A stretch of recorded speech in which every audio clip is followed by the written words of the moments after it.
What's up, sassy gamers? Today is March 31st, 2022, and this is episode 42 of season 2. Lots of twos today, and this is Got Your Attention podcast. So, except it's actually Thursday. Our Attention podcast. What? It's Thursday, not Tuesday. Did I say Tuesday? No. You just said lots of twos today, and I said, but it's Thursday instead of Tuesday. It's funny if you're just joining. I was talking about how I always mess up things when I go live. I practice it; it's perfect. As soon as I hit record, I'm just like murdering all of this. But so, you did great today. You did. You did really good. I said Tuesday, really well. apparently. No, you didn't say Tuesday. You said a lot of twos today. I should have said Tuesday. So no, we'll have to record this again. Then I wouldn't have a joke afterwards if you said Tuesday. Oh man! Speaking of twos, it's that witty repartee between us. My child is now 2, and he is in the terrible twos. And my golly, it is the worst thing until I heard someone tell me that has kids that are older than 2. Wait till you get to the 3s and the 4s. I'm like, oh, please, come on. No, it just keeps getting worse. Can I have this? Can I just... 2s are terrible. It doesn't stop. God, you're like, everybody's like, oh, just wait until they're old enough that they'll like help you and take care of you. And then they don't. And they like... Instead of like helping you, they like put you in the old folks home that, you know, not the good one either with the nice nurses and everything. It's the rundown one with that looks like it should be in a Stephen King novel or something like that. No, it never gets better.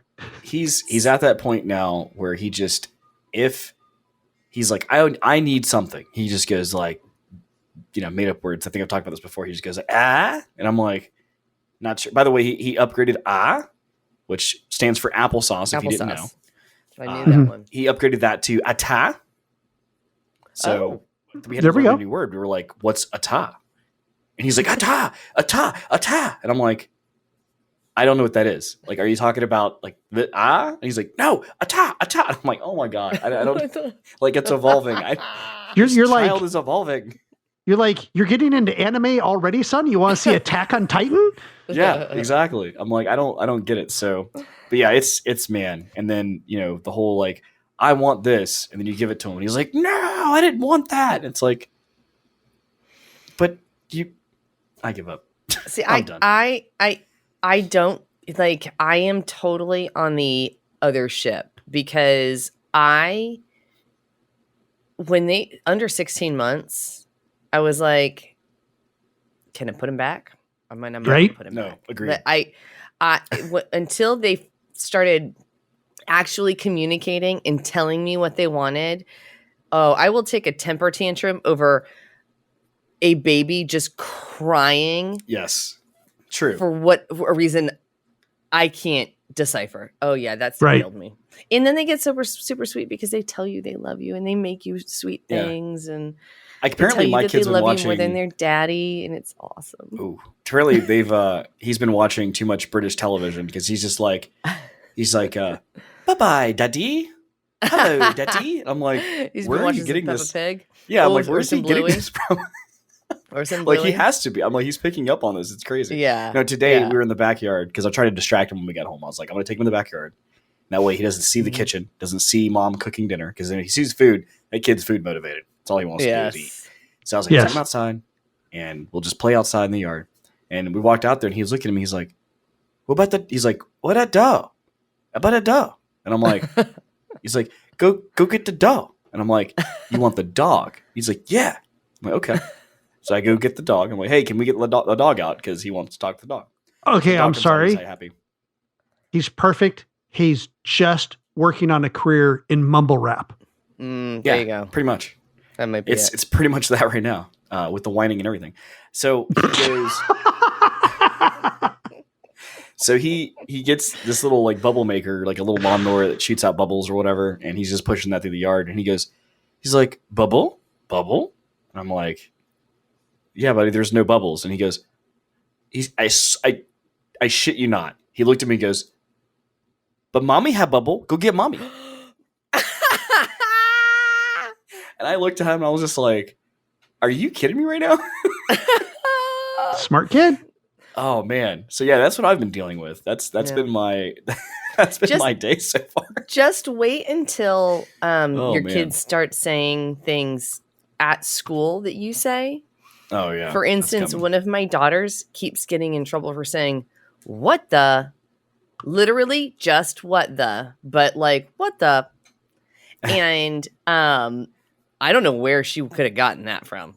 Yeah, because you guys, I've been around you guys. You guys don't censor yourself in doing that. You finish it. Yeah. So unfortunately, I think I made a mistake today. This is the last part of this. So we walked around the house. You did. You did plus record, right? Yeah. Okay, it's good. Okay. So I made a mistake, and the mistake was I ended up letting him walk around the house, and he comes back around the side of the house, and he looks at which would be like the thing where the gas comes in, like the big thing, and he goes, "Wah?" And I go, "No, buddy, that's gas." And he goes, "Ass. All right, ass." And I'm like, "Oh my god, now it's ass." Yeah, it's gas, but great. So, love it. I didn't even mean to say something that he would take that would be bad, but now he's going to be saying, well, you know. Okay. During the intermission, remind me to tell you some of the funny stuff that the girls have said. Perfect. I can't wait for that. Mm-hmm. And on that note, I mean, Kelly, you're the host. You're the host. You could make it. You could do 2 or 3 intermissions if you wanted. Yeah, like you last week. So on this note, Kelly, take us to your corner.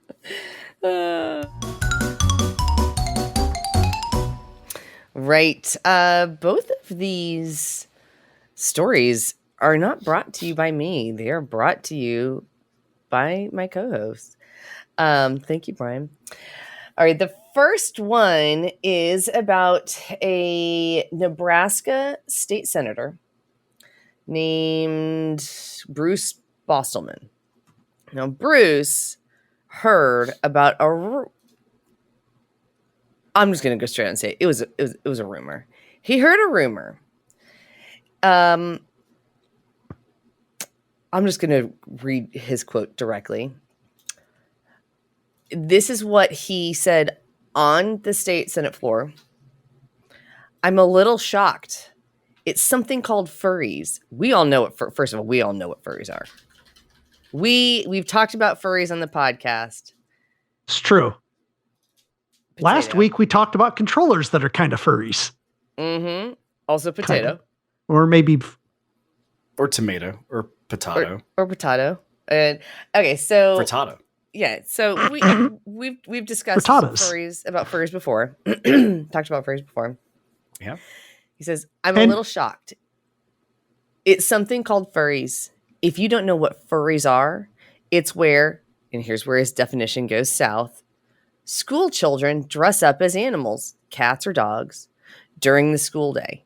They meow and they bark and they interact with their school, with their teachers in this fashion.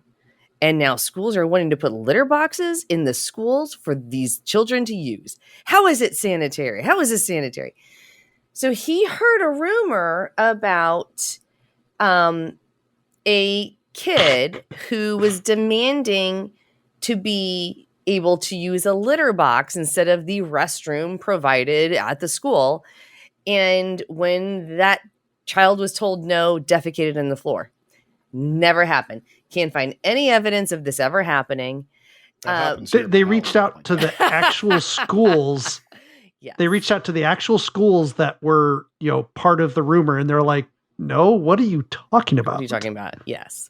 So apparently this rumor started on some fake news YouTube BS about different schools, fake tube, and clearly never happened. But Bostelman didn't do his due diligence. It gets called out by a reporter.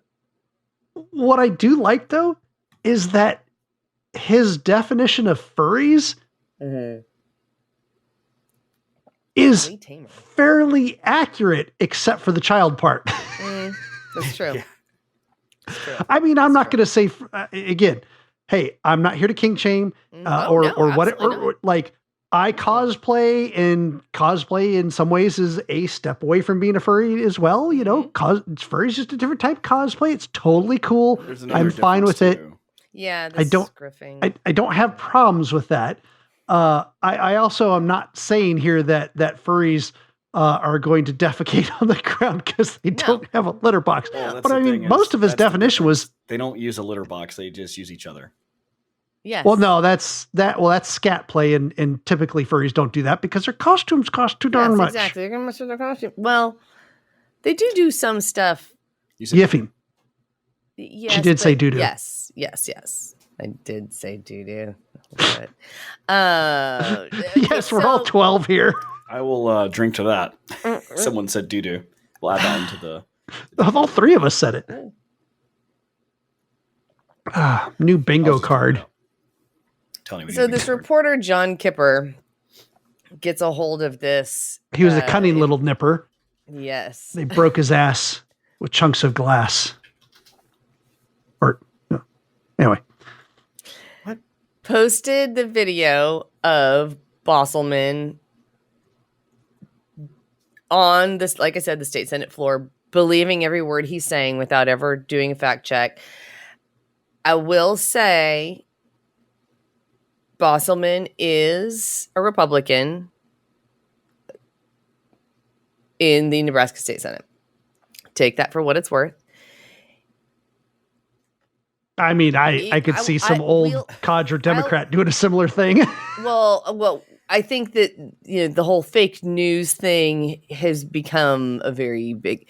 There is a certain sect of the Republican Party who hasn't been doing a whole lot of fact checking, and I think he kind of falls into that category. So we will retweet that John Kipper's original tweet because it's actually pretty hysterical. This actually reminds me about a lawsuit, or I want to say it was a lawsuit. It was a sheriff in a rinky-dink little town. I cannot remember which town, and I will try to find it so that I have better information. Probably where I grew up. Checking. Who was on the stand and quoting from an article that he had read that provided data stating that marijuana overdoses occur this many times and have killed this many people and blah, blah, blah, blah, blah. The article that he was quoting from, though, was from The Onion. Right. And nice. Yes. So I'll try to find that one too. Anyway, that's hilarious. I thought that this was pretty hysterical. My favorite subreddit is not The Onion. And it's the things that actually aren't The Onion, but they seem like they'd be The Onion. Is a good subreddit, actually. That's my favorite. That is a good one. There's another site too that Potato. Actually, we're gonna add that to the bingo card. Yes. Yeah, right. This may get dangerous. There's another site called Literally Unbelievable or something like that cribs off The Onion as well. The problem with this new addition to this game is that the listeners who are listening to us on the podcast, wherever they may listen to it, not live, aren't going to know what we're talking about because on the podcast, we're just saying potato and then we drink. So new drinking word is potato. That's our safe word. And, there we go. Our safe word. Mm-hmm. The yiffiness got out of control, so we yell potato. It's considered our social word. Our social word is potato. So there you go. Social word. Safe word. All right. The next article or story comes to you thanks to Zycia. Thank you. About a guy who has ALS. Has had ALS. It was diagnosed quite a while ago. Some people with ALS can actually live. You typically, I guess, they die between 2 to 5 years from being diagnosed, but some people do live a lot longer. Stephen Hawking did. This guy was diagnosed in 2018 by 2018 could only move his eyes. They implanted 2 square electrodes in his brain. And over the course of several years, he's actually been able to start communicating. It was a very slow journey to being able to communicate, but it works on binary, uses the brainwaves with binary communication. So basically like yes, no. So when my understanding, and it could be misunderstanding, but I believe that these binary responses come from the electrodes. He's presented a letter, and if that's a letter he wants to say, he does something in his brain that clicks the yes, and that information then goes to a computer or something. So it's a very you're understanding process. Okay. From me reading, you're me reading it, you're understanding it 100%. It's a very slow process to be able to create these sentences because he's probably got to go through the whole alphabet and whatnot, but he actually is able to communicate. One of the things he has communicated to his caretakers is I want a beer, which I think is amazing. He has also communicated, like, I really like this guy, said he wanted to listen to Tool loud. He specifically requested loud. Tool is a band, if you are not familiar. Yeah. Oh, yes.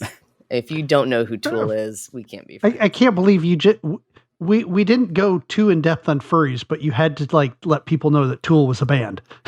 Well, I just had to make sure. Yes. That's a spot in my heart, man. I gotta. Yes. Like, yes. God, like it's not like there's some rinky dink out of like butt peddling Wisconsin metal. Like nobody's gonna know. No, you don't have to be in metal to know about Tool.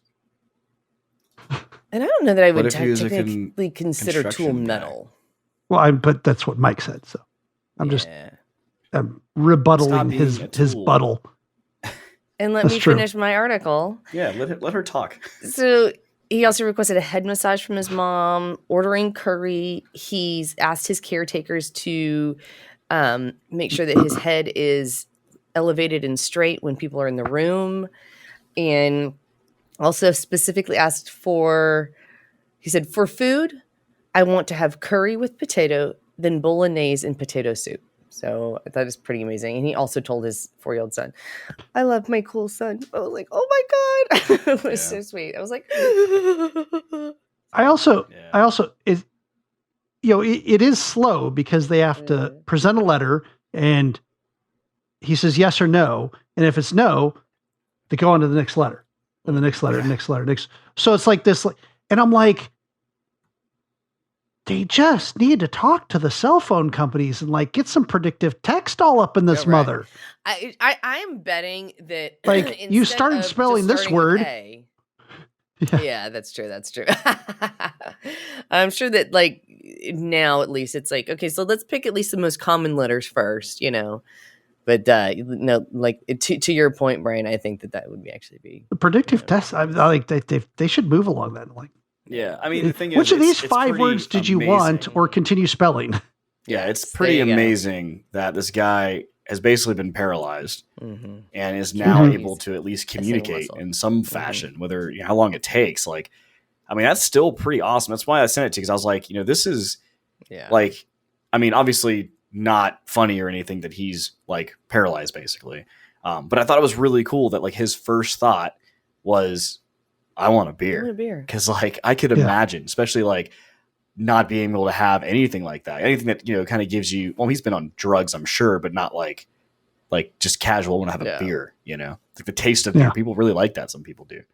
I also think it's amazing because they put the electrodes in the brain and it was a long, like he could still for some time communicate similar to Stephen Hawking, where he used eye movements to be able to spell stuff out. Because this progressively got worse and worse and worse.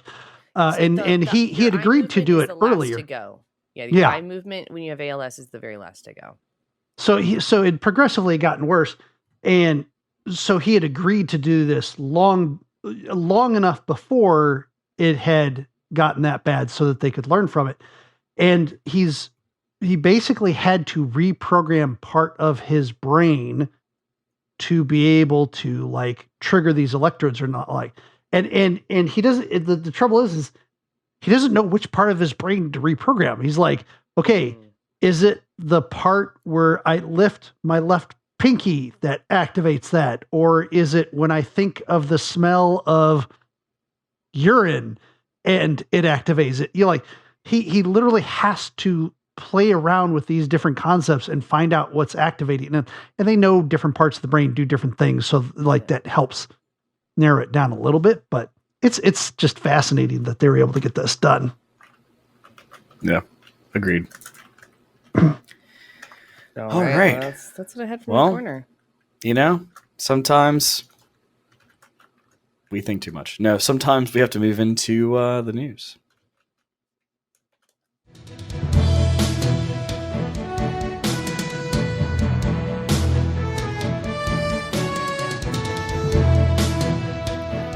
Live reporting from the studio.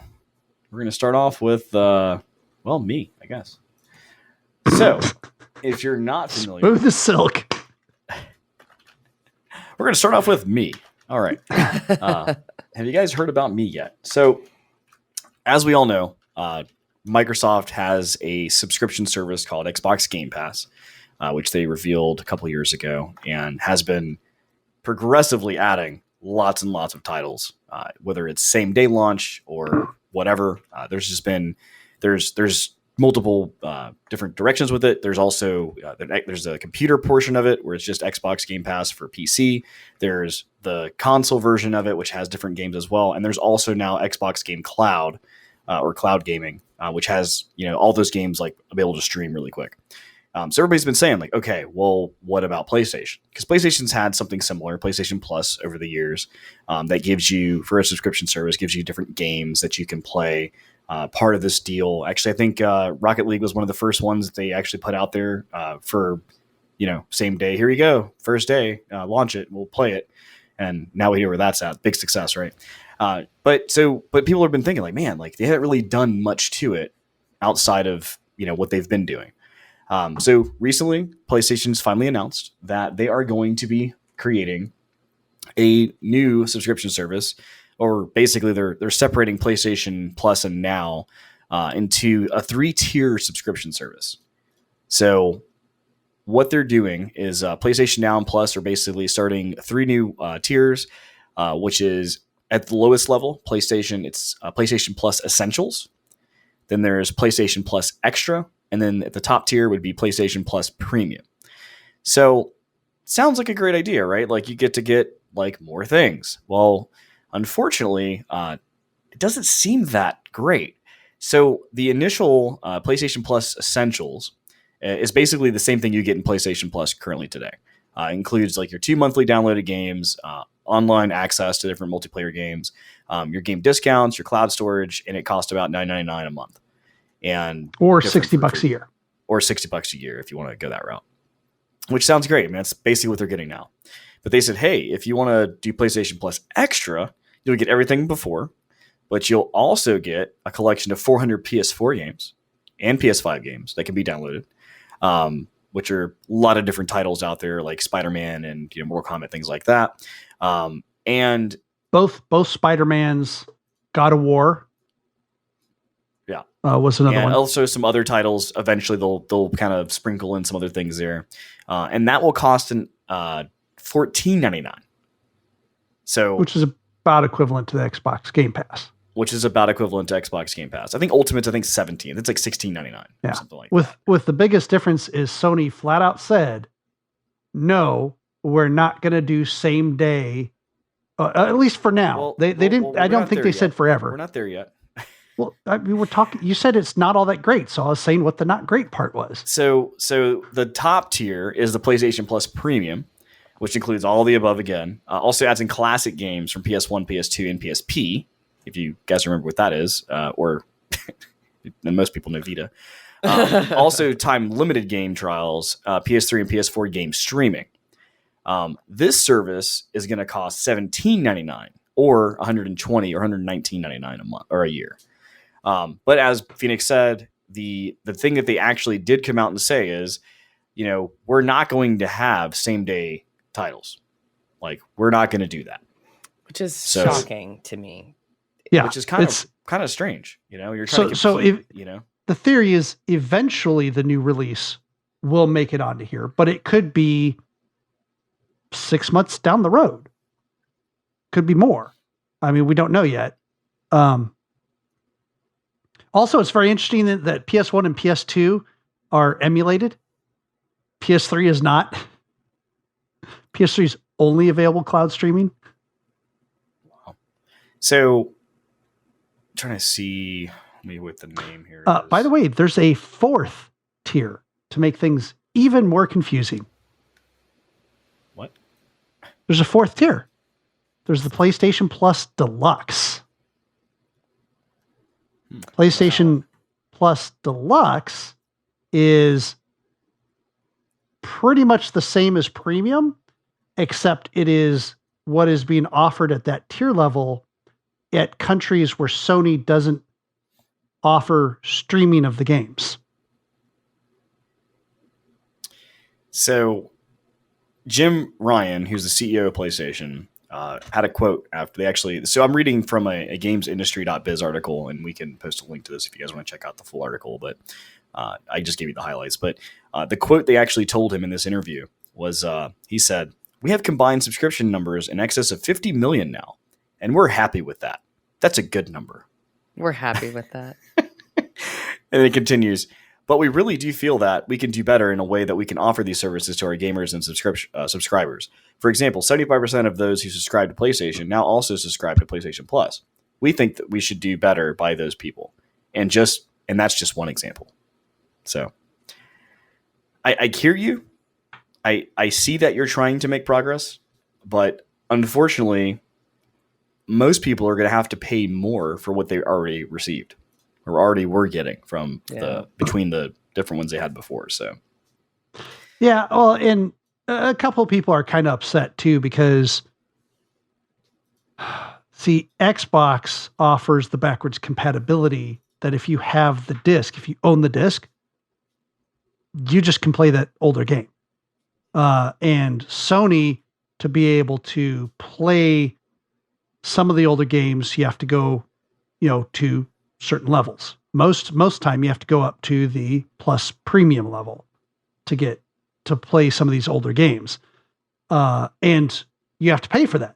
So you don't get the advantage of like, oh, I have this huge collection because like maybe my first console was PS2 and I have 150 games for the PS2, but I can't play any of them because clearly they have an emulator. Clearly they could do this, but they didn't take the time to validate that my disc was authentic so that I could just play that game. So that's one of the other complaints that I've seen out on the social sphere. Yeah. So, I mean, it's a step towards, I would say, like the right direction, sort of, in some aspects, because, subscription models we've talked about before are a thing that most companies now have realized that that's the future. People don't want to pay for all this stuff they're not going to use. They want to pay for what they want. And using subscription models are great for that. Unfortunately, in this case, the price point for what they're getting doesn't really seem for what they were getting before. Like it's now they're having to kind of pay a lesser price, but they're not really getting, like, to stay the same price, they're going to have to get a little less than what they were already receiving. And it doesn't seem like they really thought that one through to me. And we'll cover more of the Xbox Game Pass stuff later in a different sense on how that also makes sense. But I don't know, just like I said, step forward sort of, but almost like 2 steps backwards in this case. I'm sure opposites attract. We'll also I was hear how some of literally this thinking the will same play thing. out in the future. At the risk of getting DMCA, I will not sing the Paul Abdul. Nah, it's later. So, moving on. Another big announcement today, which is not really a surprise, as we kind of saw this coming over the last 2 years almost. But it is news that broke today, so that's kind of cool. It's timely. It's timely. But it's not something. If you follow this kind of thing, you're not very surprised. But E3 announced today that they're canceling their in-person and virtual event this year. So typically, we have seen since 2020, since COVID happened, obviously all the conventions basically in 2020 canceled, and it was, can we do even virtual? Not all. Like most places outside of PAX, most places didn't do virtual before. They were just kind of like, okay, we need to do something because we have a lot of money tied up in this, and what do we do? And PAX was kind of like, hey guys, check this out. Even though they did, but the thing is, they went last, so nobody got to really copy them. They just had to just see what happened, which turned into 2021 being a little better, where people were doing a little bit more in person, but the people who wanted to stay virtual learned a lot of stuff, and they were able to present a little better and do a little more things. This year, E3 has decided that they're not doing in person, which kind of makes sense because before this, even before COVID, the numbers were already kind of dropping from E3. You have, like Bethesda was having their own reveal of everything. Nintendo has Nintendo Direct. You have Sony doing their own show. So having E3, having all these big name developers and studios there didn't really make sense anymore. They weren't really revealing a whole lot of new stuff because they wanted to keep it for their own show. Also, E3 was an industry commercial event, right? And not it wasn't even a press event, although the press was always all over it because a lot, like you said, a lot of reveals and stuff. But it wasn't a press event. It wasn't a consumer event. It was for companies to meet with people to pre-sell copies, basically. Like, we're going to sit down with Walmart or Best Buy or GameStop, and we're going to show them awesome game, and we're going to get a commitment to buy 100,000 copies of this stuff. So that's the other side of it, is they just didn't need to meet in person for that anymore, and haven't for years before COVID. It was less of an in-person thing. It wasn't like a cheap thing to go to as a person like me and you that want to just go to E3. Like, it's not to mention you have to fly. Was it in LA or San Diego? It's LA. Yeah, California. So if you're like us on the East Coast, you have to literally pay a premium just to get there round trip. One year it was in Georgia. E3? Really? Yes. Like the second or third or fourth. It was like really early in it. Yeah. Oh, wow. Because it started off in Vegas.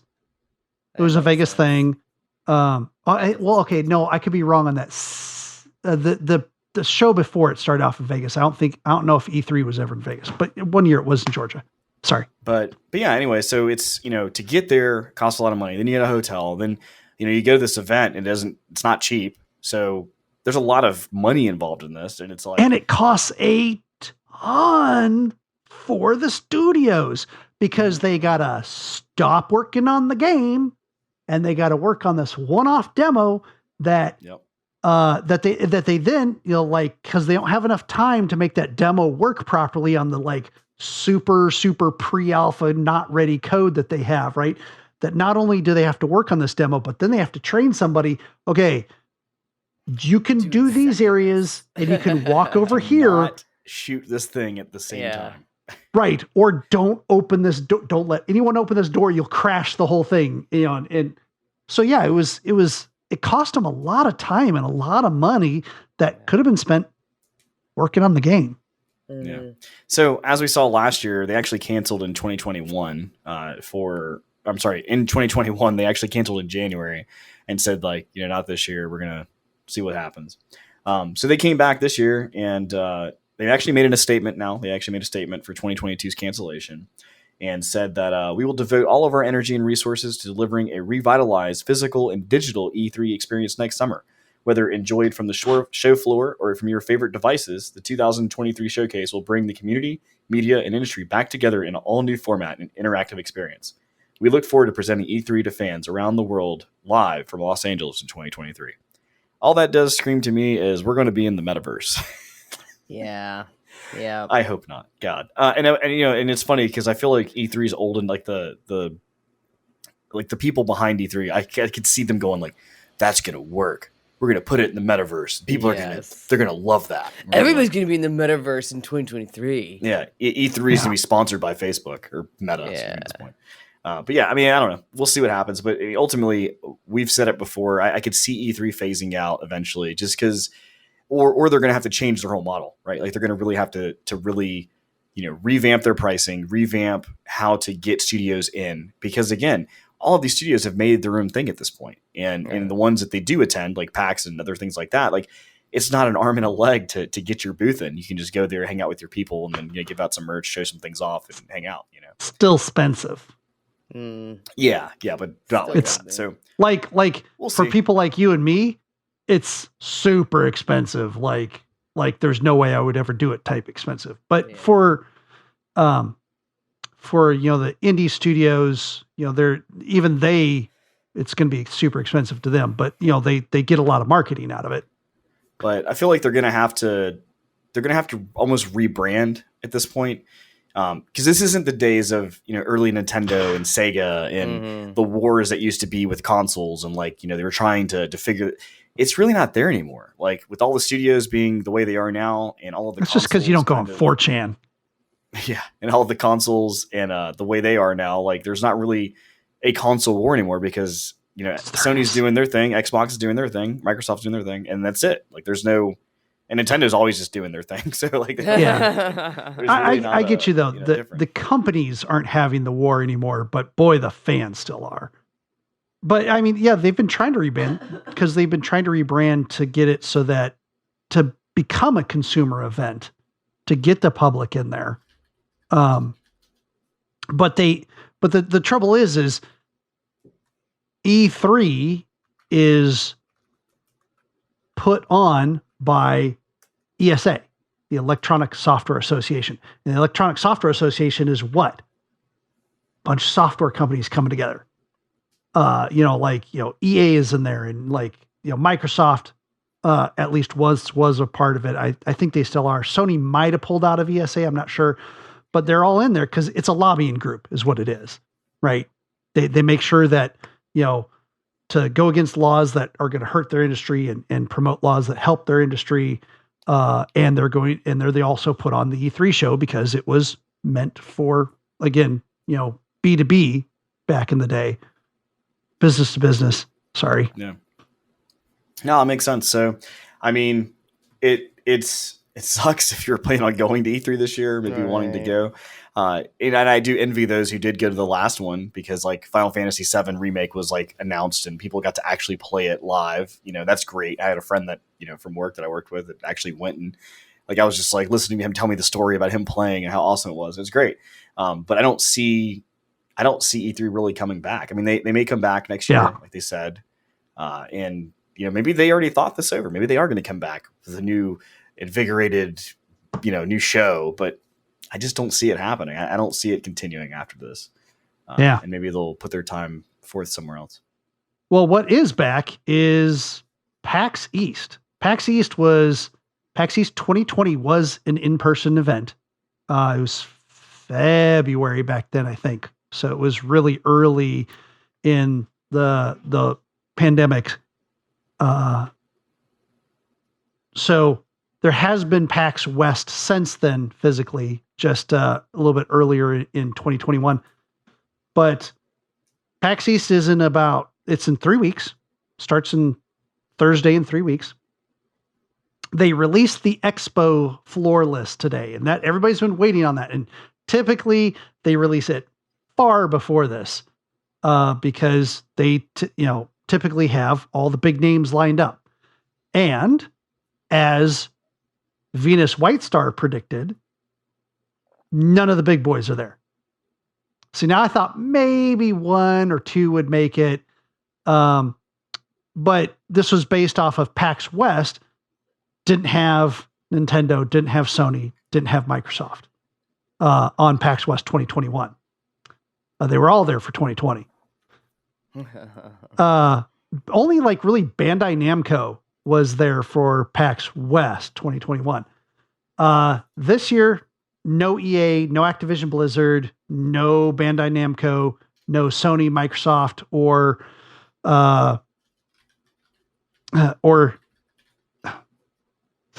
Nintendo, no Bethesda. None of them are going to be there, but they got a whole list of indies all over the place. They have some medium-ish studios like Larian Studios, the people behind Pathfinder, and they're now doing the Baldur's Gate 3. They're going to be there, as well as Intel has a massive booth. The biggest booth is Intel. They encroached into Nintendo's normal area, for certain.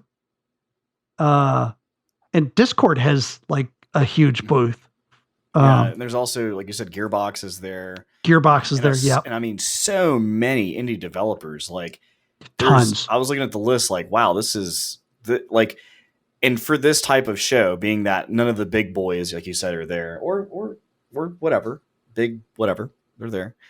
Big they thems, like, big girls, big they thems, big thems. But it's great because if you are into indie games, which realistically over the last few years, I've been geared towards more of the indie games because they usually have a little more like heart put into them, a little more feeling. Like it has better story and everything. Even though they may not be made by a AAA studio, they're still really good. I mean, and I hate to say this out there, we always do this, but Phasmophobia, like look at that one developer, made a game that like we've spent lots of hours on, and not to mention the list of everything else that we've played over the last couple of years, but it'll be good to like see those people that are just out there. And by the way, we're going. Oh, well, me and Phoenix are. So we'll see you there if you're going. We'll see you there. So, yeah. Well, and that's, not too much of a secret, but that's how we lined up our developer interviews that we've had so far, is that we go out and market and approach people. We did it PAX West. And that's how we got a couple people lined up. We're going to do it again here on PAX East. By the way, something else I totally forgot. If you do go and you see us, tell me or tell us that you saw us on the podcast and that you watch us, and tell us something that we'll know. I'll give you some swag. I'll give you some swag. I'm going to bring some stuff. Swag, okay. Some swag. I'm going to bring some stuff with me. I heard sack. Did anybody else hear sack? It was just me. No, I heard swag. Because I was like, that's not okay. Yeah. I'm gonna have some things with me that I'll be giving away as long as I have them in quantity. As soon as they're out, they're out. But yeah, let us know. We'll give you some free stuff. So Demiran does give a pro tip to anyone that might approach you at PAX East, which is do not drink with Zycia. The nice thing is the show is mostly dry anyway, so that kind of helps. I did want to say never going to PAX then. No, it's totally worth it. Nighttime, it's totally worth it. You can just drink outside and come in. Yeah, that too. I've been to conferences where they were dry too, and it's fine. Yeah. Well, yeah, but how many of those conferences had a lot of scantily clad cosplayers running around too, and then drunk? Just zero. Yeah. I've never worked in an industry where I've had to do that, so yeah, no. Yeah, good. Yeah, mixing drunk people with that is not a good thing. But the other thing I want to say really quick too is like E3 rebranding changing. I think PAX is going to have to too, because in many ways, the things I said about the big companies having to get ready to E3 and being very expensive and time consuming to them, that applies to PAX too. And if they're seeing that they don't need to do all that, they're not going to spend the time on that. It's not to say that they're not going to have a booth and like show off some stuff, but I don't think that they're necessarily going to bring the super early demos as much as they used to. I think that's going to change even when those companies come back to PAX. If they ever do, maybe PAX just continues to be more of an indie show. PAX South was almost always an indie show like that. And speaking of that, on the same thing as PAX, you spoke about PAX South, which is not a thing anymore. So that's correct. I'm sure they're going to look at themselves too and look at the footprint they have and say, do we really need 4 different PAX around the world? I guess technically 3 in the US, or used to be 3. Yep. Well, I guess still technically 3 if they have Unplugged, but because of Prime, they have East, which is the one that over here in Boston, and then they have Unplugged, which I think is also in Boston, and then you have PAX Australia. So you have all these different events that they're spending a lot of time and having vendors come out and things, and as you see over time, those vendors are probably going to start backing out and kind of, like you said, doing a little bit of things here and there. So I think PAX will evolve, as we've already seen, at least the virtual last year or in 2020, at least, they really did it. Like I had never been to a PAX in person. I joined the PAX week that they did, and it was really great via Discord, like being able to go to their Discord and, play a game and like see all these different panels on their website and just different things like that. It was a really neat experience. And I can see them still trying to make that happen as the time goes on. But it's we'll see. That's all we'll always see, because things change. So this odd thing happened recently. Bungie has brought a lawsuit against 10 John Does, as well as I believe they've also brought a lawsuit against YouTube as well, because of the DMCA takedown process that they have. So the whole idea is if somebody uses your intellectual property, you can do a DMCA takedown against them, Digital Millennium Copyright Act, and that demonetizes a video at the minimum. They can also make it, depending on severity and stuff like that, or number of times happening, where they take down the video entirely. And that's a necessary thing. Here's the problem. It wasn't widely known, but any person anywhere in the world can issue takedown notices on behalf of any other rights holder. So they can, I can say, oh, these videos, I'm part of the Sony Microsoft war, and I don't like these Xbox videos. So I can pretend that I work for Xbox and say, oh, these videos are a violation of our copyright. Please take them down. I don't know why they're showing up on the Xbox YouTube channel.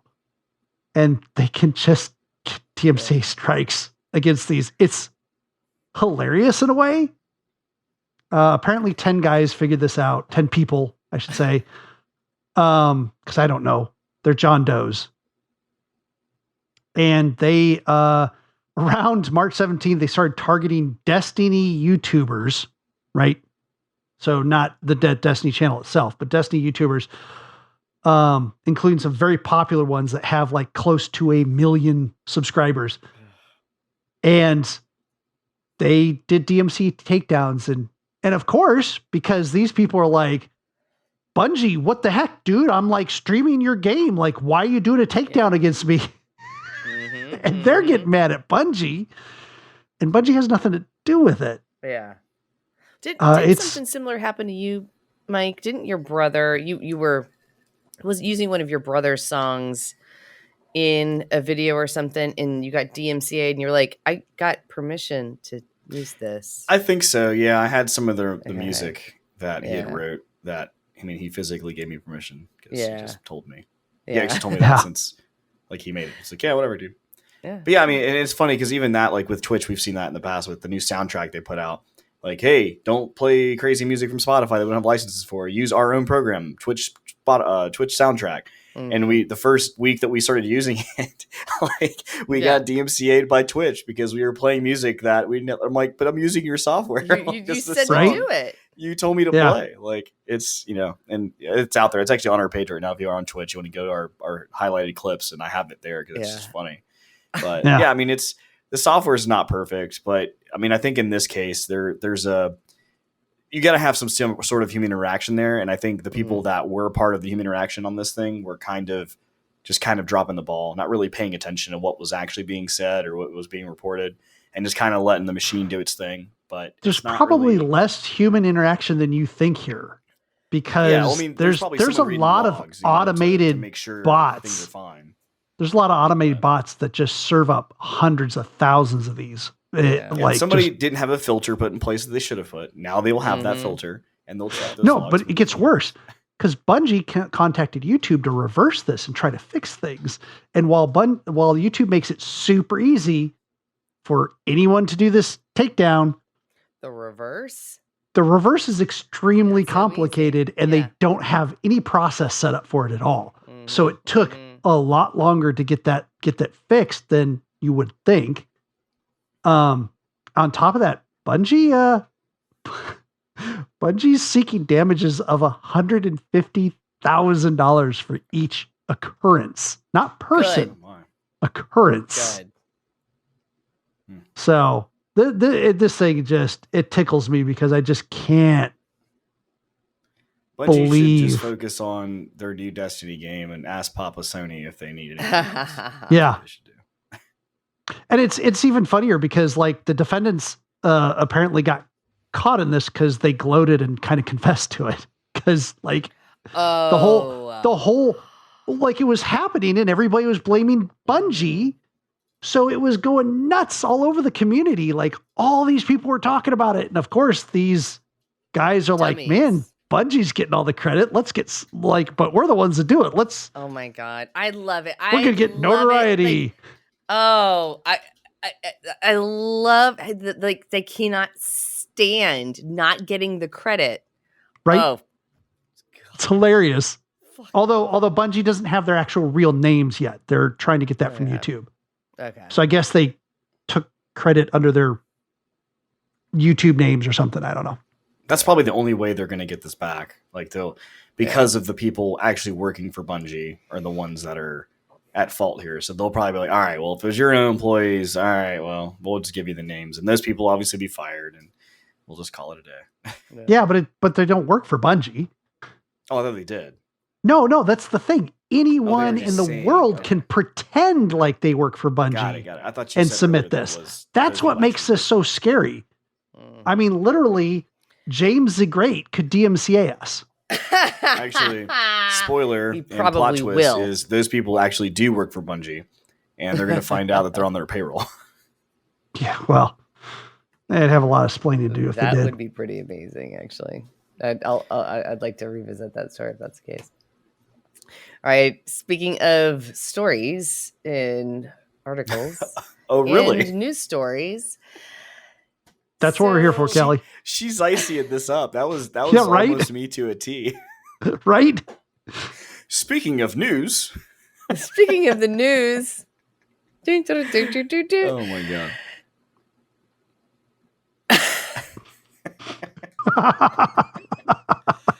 Oh. Yes. Recently, some 15 workers from Raven Software wrote a letter to the CEO of Xbox, Satya Nadella. Did I say that or what? Satya Nadella. Basically asking him like to encourage the Blizzard Activision folks to unionize. We've talked a lot about Blizzion Activizard. I made one up. Maybe that'll be the title of this podcast. Kelly, you got to drink more wine. You can't talk. Gosh, I know. When I drink, I can read and talk, and everything's fine. We've talked a lot about the sexist culture, the horrible harassment that is taking place within Blizzard Activision. I'm going to keep saying the wrong thing. I like it. And we've also discussed the pending purchase of Blizzard Activision by Microsoft and how we think that will positively impact the culture. And so far, it does seem like it is going to have a positive impact. You know, Phil Spencer has been... By the way, I love the fact that you said that because there is a number of, I might mess this up, I think senators, maybe congressmen, but I'm not sure, that wrote a letter, Bernie Sanders being one of them. Oh, geez. That wrote a letter to the FTC saying they are concerned about this impending merger, about how it may make the sexual harassment problems at Activision Blizzard worse. What? So stopping the merger and allowing the asshats that are already there to continue doing what they're doing is somehow better? Yes. Sorry, I just read that today and I had to throw that out there. Yeah, I don't see, no. You need to cite your sources. Yeah, seriously. Next, they're going to be talking about furries in school demanding litter boxes. Yep, he read that on The Onion today. Jeez. Yeah, exactly.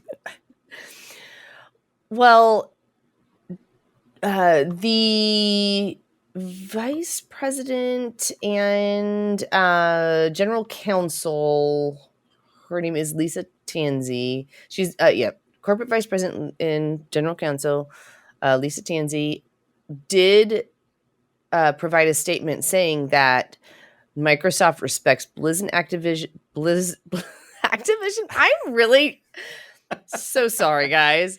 I'm fascinated by this, Zycia. Tell me more about this. Activision Blizzard You know what? employees' rights to choose whether to be represented by a labor organization and will honor those decisions.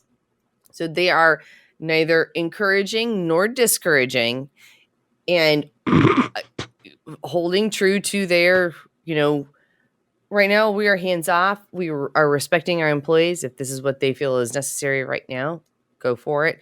They are not going to, try to push one way or the other, which is the opposite of which Activision Blizzard has done. They hired a law firm that vocally discouraged it, created PowerPoint slides and stuff like that. So I think it's pretty cool that they are trying to be what? It's serious when they make PowerPoint slides, man. I mean, yes. That's some serious shit. Hold on. Let me pull up my PowerPoint. Oh yeah, I do that.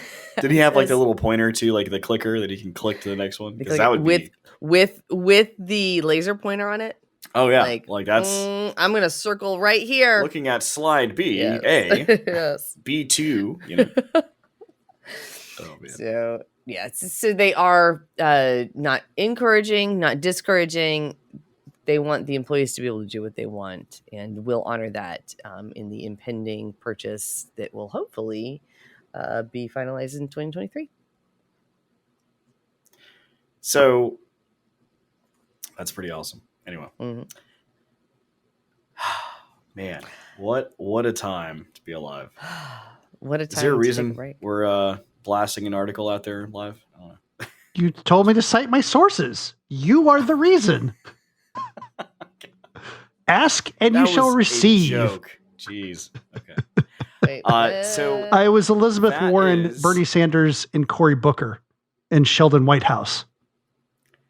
Just FYI. So that's been the news of the day. We're going to come back and we're going to talk about the games and things that we've been playing right after a word from our sponsors.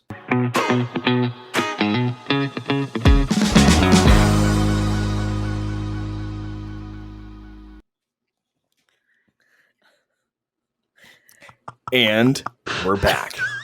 And we're done. That was the perfect. Why would you do that? That's dumb. I thought of that. Perfect thing ever. We're going back to last week when I wasn't here, and they were talking about my hand and how I do my countdowns from 5. And I usually I do a mix of like American / European style, and it's not on purpose. It's just that, well, it is on purpose, but I do it mixed because I can't like drop my pinky by itself and then my index finger or my ring finger. So I have to like do a thumb in first, then pointer, and then I switch it to the 3 and go on from there. But so Brian during the intermission was like, you should do this. This will really trigger Kelly. And I went with thumb out first, thumb down first, then pointer first, then second, then middle finger, then index, and then ring or pinky. And she's like, who does one like this? She almost put That's like doing one like this. That's just dumb. One with your thumb, just a one. That's a thumbs up, man. That's not one. That's not one. Then we'll do it like this. And that's not another thing you guys missed on the intermission, and I'm not going to go into detail. No, you can't. You can't. No. I'm not. I just want you to email you pay for it. me at goa@sasgaming.com your worst chip. What is the worst bag of chips brand that you don't like? Send me an email, goa@sasgaming.com. Put your favorite in too. By the way, I want to hear the worst. Well, I want to have both because if we get enough emails, we'll put a graph together. Oh, that's a great idea. Maybe we can get a new chip that we like. So I don't know.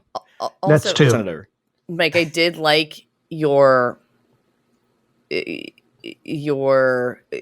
not. You said the chip you hated the most, and you're like, but my caveat to it is this one spin on it. Oh, that one. Those ones are good. Those are good though. I mean, I can't. It's the only thing. Anyway, let's get into plays so well gaming for the audience news right and now. games we've been playing.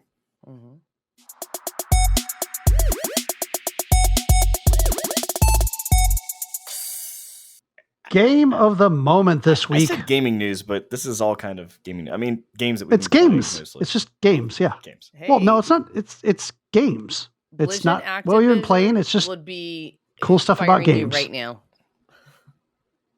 Game of the moment this week was Tunic. I can't get it out of my head now. Sorry. This game, Tunic, is it's just flat out fantastic. It was cool. It was really cool. I mean, so basically it is a 3/4 perspective game where you go around and you solve some puzzles and you go into a couple of dungeons and you fight a couple of things.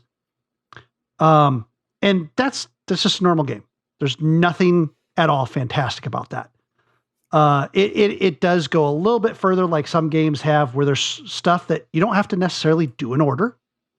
One person beat the first boss using just a stick because she hadn't found the sword yet. And the stick doesn't do a lot of damage at all. So she was real good at the combat.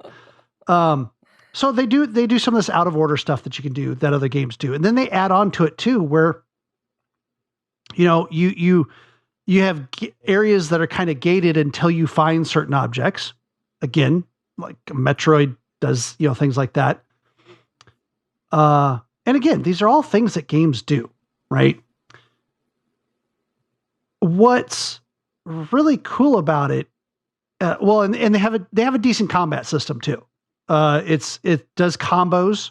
You do combos on your attacks. You don't always want to do the combos because that might expose you too much and somebody attacks you. You have an invincibility roll out of that.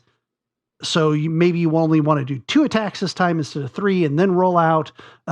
And the opponents have patterns. So again, things that games do all the time. Not always Souls like, right? A little.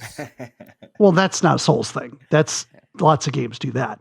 They do have some things that are like Souls-ish adjacent, but it's barely tenuous at most. Yeah, but sorry.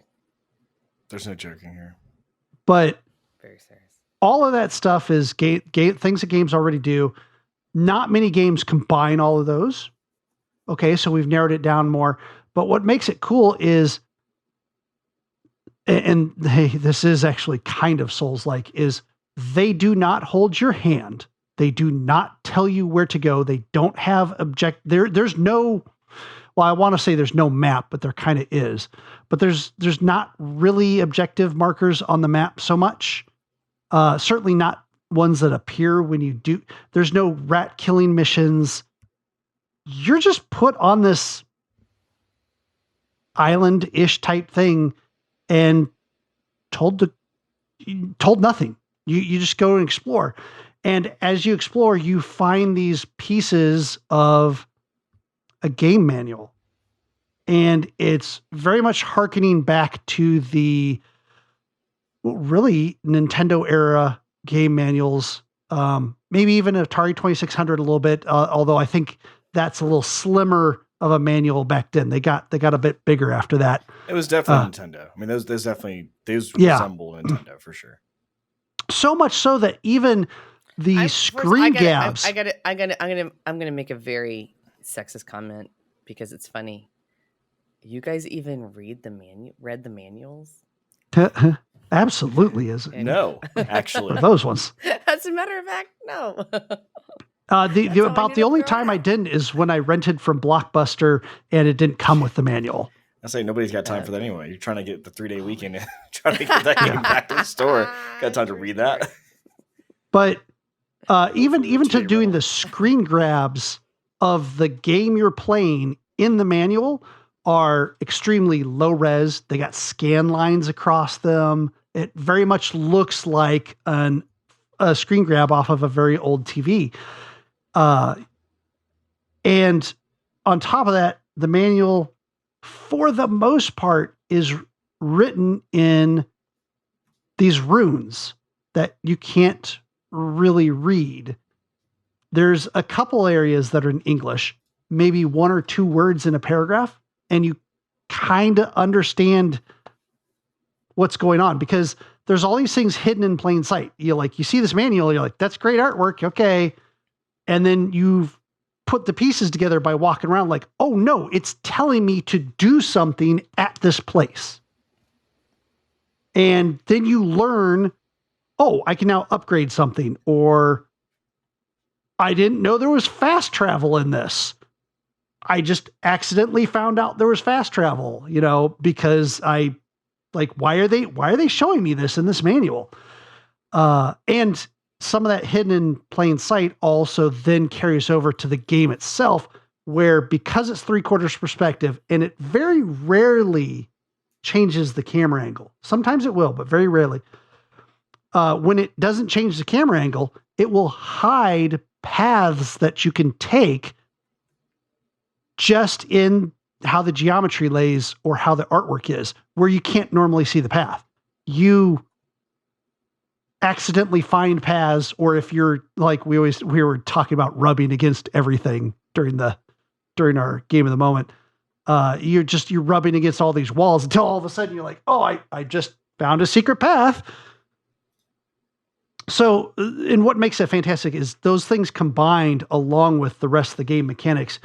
It's just this sense of wonder and discovery that I really haven't had in very many games. Either you have the single player game that you're on this path and you can't really deviate too much from that path, or you climb a tower and all of a sudden 1,500 icons show up on your map that is like, and just shows you where you want to go get upgrade components, go to these 15 places on the map, or you want to do that, so there was a lot of sense of discovery. There's stuff that I haven't found that people that have been playing a fraction of the time that I've played have found, like changing the color of your character. Very, very fun game. It's $29.99 on Steam. It is part of Xbox and PC Game Pass. You can play it on either. So if you have one of those or the Ultimate, you can check it out as part of your subscription. It's extremely cute and very fun. I highly recommend you go check it out. All right. So you've talked about this game. I've also been playing this game. And I have separate opinions. And I'll say this with the disclaimer of you've played this game a lot longer than I have. Yeah. Oh, I'm not saying this game ain't frustrating. And I'm not going to say that you also specifically haven't mentioned something that most people specifically tie this game to, which is glad, because I'm not going to specifically say that either. But ultimately, this game, there's a lot of, like you said, there's a lot of neat mechanics. Like the manual's a really cool touch, like an artsy touch to add in and having you to go collect that and such. But to me, this game isn't anything really that special, quite honestly.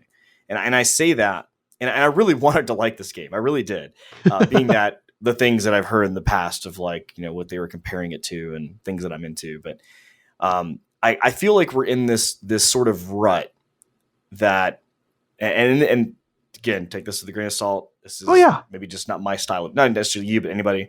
This may just not be my style of game. But it's the same sort of like Unity built game that a lot of developers, and maybe I say this too because I follow a lot of subreddits for indie developers and even Unity developers, and they post their game, and I see a lot of things going on, and it follows the same thing. It's the isometric look with the character running around doing the things. I mean, you just played a game a couple weeks ago called Death's Door, and it verbatim, it's the same style game. Character running around, hitting things, jumping here, going up the map. You see certain angles, like bosses. Well, yeah. So, but it's for the visual part only. Yes, I would agree with that. So, I mean, basically, you replace all of that with the character from Tunic, and it's the same game. Again, Tunic has a lot of extra little things that I saw that, and I was extra big things too, because Death's Door is I haven't played it a lot more linear than Tunic is. But to me, it's just it's doing a better job. It's doing a better job than most of the other games that I've seen, and they are similar. But ultimately, like I just don't get into this style of game. I don't know if it's I don't know if it's the isometric feel or if it's just your character running around and hitting things with a stick. I don't know. I see the similarities to other games. We weren't going to say the name, okay? Hey, she didn't compare it. No. So, and that's a good point because I am a huge Zelda fan. And when I say I'm a huge Zelda fan, you have to understand that because there's a lot of different Zeldas, right? Like there's a lot of different, like Zelda initially on the NES was a top-down game, like bird's eye view of your character running around. And it's a lot different than, Breath of the Wild nowadays, which is like Skyrim just with Link. I mean, it's crazy. Right. But the ones that I remember specifically are like, Ocarina of Time or A Link to the Past on SNES. And even SNES was top down, but it was still a different style of game. And I felt like there was just more and this may just be me being a fanboy, and this may be just me being the way I am, like just subconsciously not wanting to like this game. But really, I think the isometric feel to me is really the thing that just those style games to me, I'm kind of just over them. So like if I saw this one maybe first, I'd be like, wow, this is really like a really unique, amazing game. But just seeing this, I'm just kind of like, it's just like every other game that's out there right now. And I'm not really intrigued to keep playing it. So again, take that with a grain of salt. I watched you play it and I know you're having a great time with it, which is great. I just know personally, I'm not a really big fan of it. Well, yeah. And if I can just speak for the audience real quick. Oofda. So, I mean, don't get me wrong. I think the developer did a great job. The game is very well looking. There's a lot of cool, unique things that we were seeing in his stream, along with just me playing it.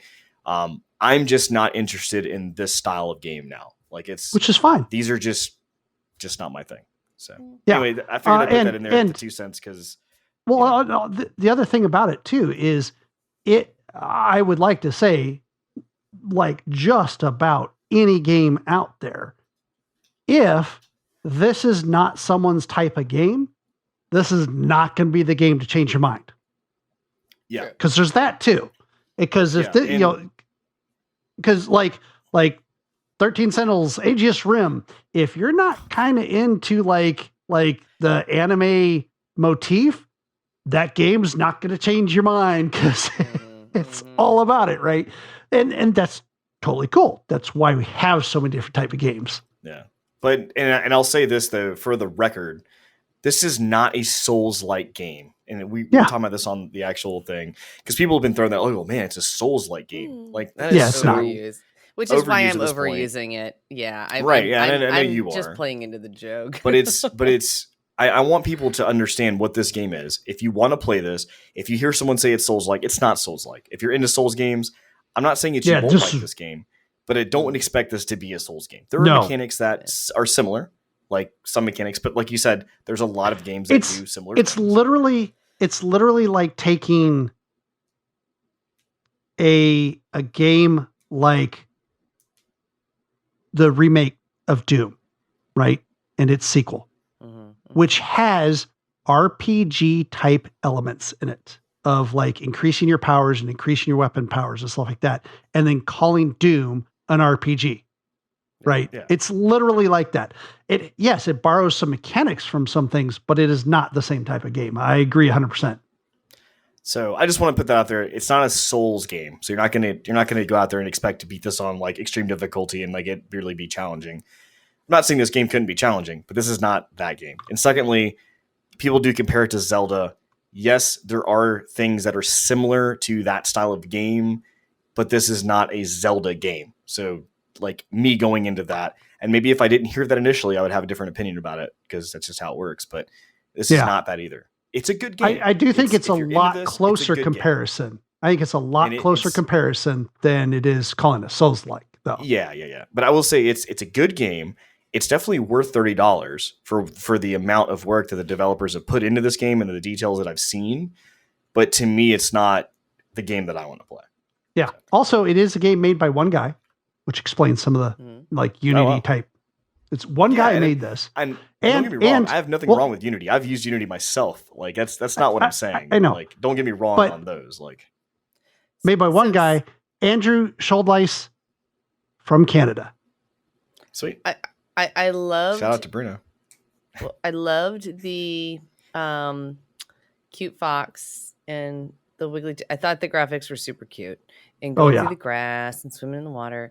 Also, chat is saying that it reminds them a lot of Bastion, but Bastion did it better. Yeah, Bastion was a fantastic game. Absolutely. And by chat, I mean Bruno. We don't talk about Bruno. Up. No, we don't talk about him. But he's in the chat. He's busy. Kidding. He's on assignment. He is on assignment. Anyway, that was game of the moment. La La Land. Yeah, so what happened? What did you guys do?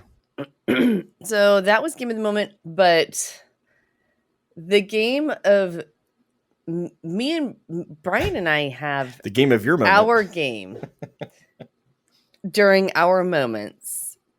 It has always been and probably always will be Operation Tango. Oh, yeah. And every once in a while, one of us just is like, I need to play it. I got the urge. And that's usually it never. By the way. No. I've done it. No. Yes, absolutely. The one of us will tell the other, and we've never turned the other down. So, to Brian's significant other, that I'm not making a joke there. So, so Operation Tango is amazing. If you have not played Operation Tango, it's probably because you didn't have somebody to play with. There's a joke there. Huh. It is a 2-player game. You have one person plays the secret agent, the other person plays the hacker, and what you see as the hacker versus what you see as the agent are completely different. And it's a game about communication. And every single time I think that, okay, Brian, our communication's down. Okay, no, we're going to get this. Every single level is completely different. They do reuse some game mechanics, some mini games, but my goodness, I can't wait to be able to play the other side of the most recent level that we played. But we are almost at the end of the game. We've almost finished the game. Yeah, we beat the series of missions that would be considered like the story side of it. There's some challenge stuff that's coming up that'll be interesting to look at. There's DLC that we haven't got yet. Yes. That'll be interesting to look at. And there's still the replayability, like Day Drinker just said, of going back and replaying. Like we've played some of the missions on both sides, but not all of them yet. And I cannot wait to play this on the opposite side because Day Drinker is going to be full of wonder at this. Yeah. Like, she's like, I'm turning on the show mechanics for the dragon. I'm like, oh, that's so cool. And I look behind me and like, there's a kitty cat following me. She goes, yeah, I turned that on. And I was like, it meows at me and it follows me. And like, she's heard me say these things. She hasn't seen what they look like yet. And so I guess she's really going to love it. So you're saying replayability. So just in a nutshell of the game itself, there's replayability because you have two sides and you can enjoy both sides eventually. So you have double the game. Yep. You said there's DLC. Are you talking about workshop or are you talking about like actual? No. They made additional levels. Okay. And you guys have been playing this off and on since we initially put it on Game of the Moment, like months ago. Yeah. So how often do you guys would say you play? Like, is this something that like maybe once a month? Yeah. So there's a few hours, multiple hours in this game on its own before even playing it again. And we have, when we've replayed a level, there have been some differences. So because a lot of our stuff has been recorded or we can see each other's screens after the fact, we can see that there's certain things that are always the same, like the different identities that we can obtain are always they have the same access times of the into the thing. So there's parts like if you already know the solution, it's not going to take you as much time when you switch sides, but it's still going to be a little bit of time because you're not used to the mechanics of that other side, because the mechanics are completely different between the two different sides. And there are small changes as well. Yeah, so it's totally worth it. You have to avoid some drones going through an office building. Yes. And when we switched, the drone paths actually switched too. Yeah. So there's like 2 drone paths, and then they were completely different paths that time. And it was like, I wonder also if difficulty would change it too. Like if you upped it to like extreme, if they would like, because like I see that a lot. I don't like think. I don't think there's. I don't even know if it has a Oh, there difficulty. isn't? Okay. Yeah. Because like the Hitman There series might has be. that. It's like, you know, certain different difficulties. Like some of the NPCs will just like do something completely different. Like they won't even have a path. They'll just do things. And you're like, what the hell are they doing? Yeah. Like, I can't even. So, but that's cool. I mean, I'll definitely check it out. Like it's and is it still play with? Well, is it still a thing where the other person can play for free? Like doesn't have the game they can play. Thank you. That's what I was going to say before we moved on. Is this is one of the few games that comes with you only have to buy 1 copy of it. It's a multiplayer game, and they know it's a multiplayer game. I mean, they built it. And what they do is they give a friend pass, and the friend pass is just, I have the game. Now, both me and Daydrinker actually did end up purchasing this one. But how you can do it is you can have the game, and then you can play with a second person, your friend, and they don't have to have the game. Yep. And they essentially get a downloaded copy of it, and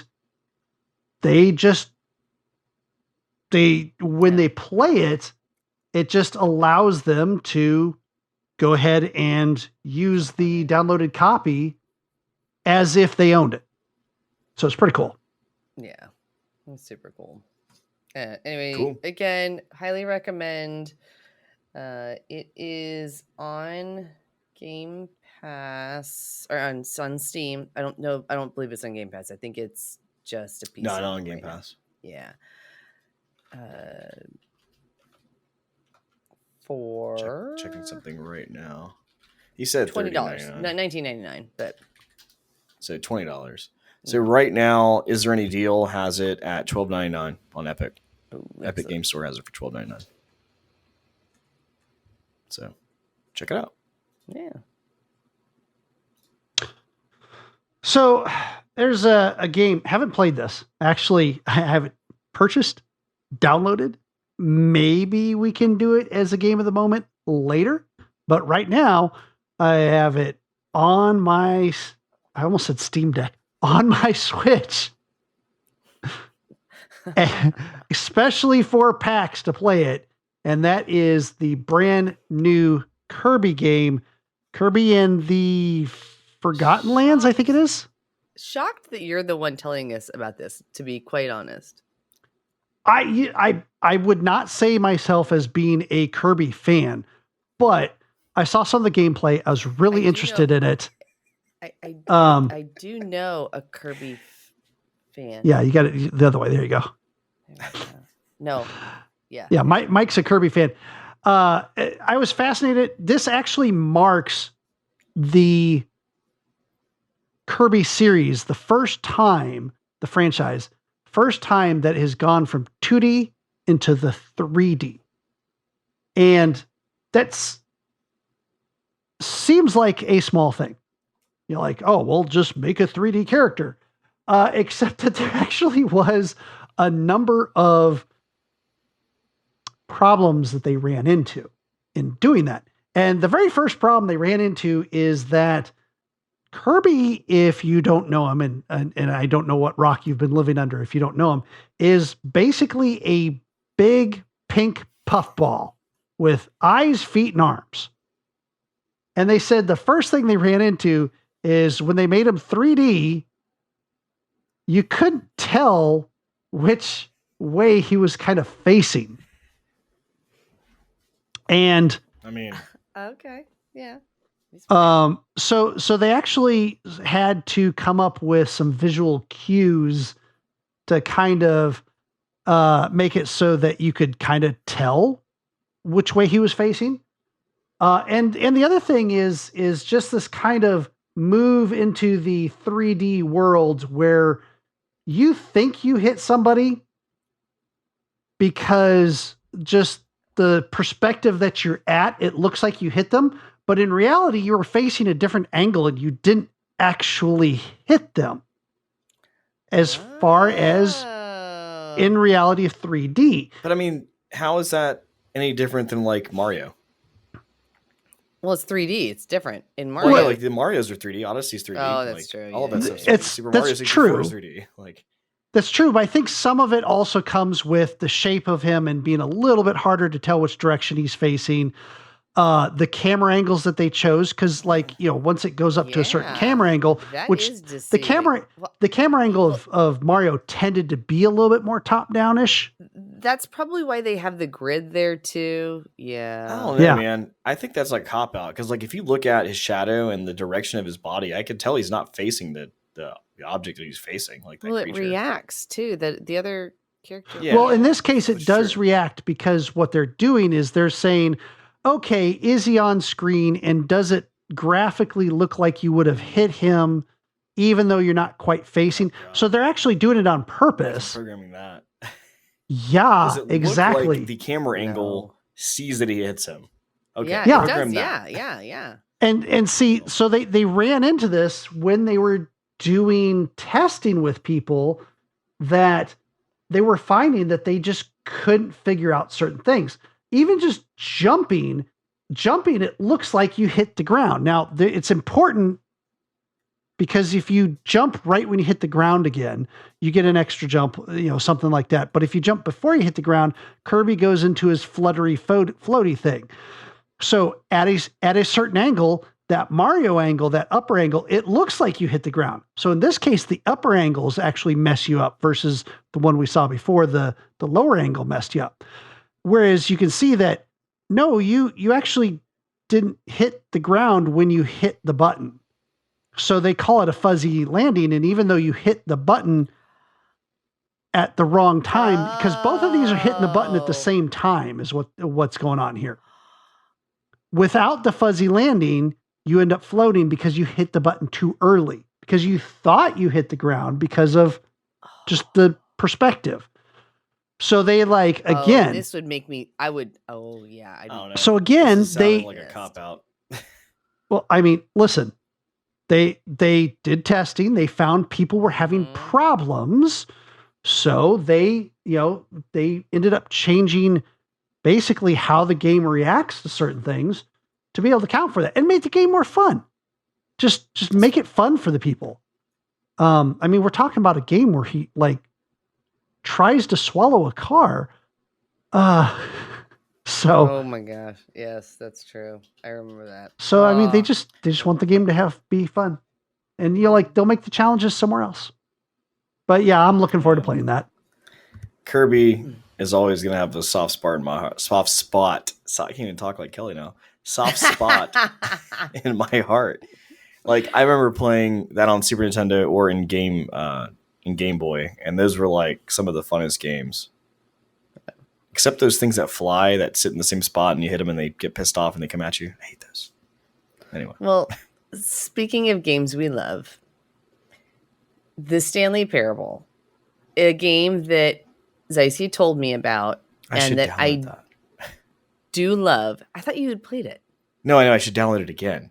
Yes. Well, wait. Wait, there's more.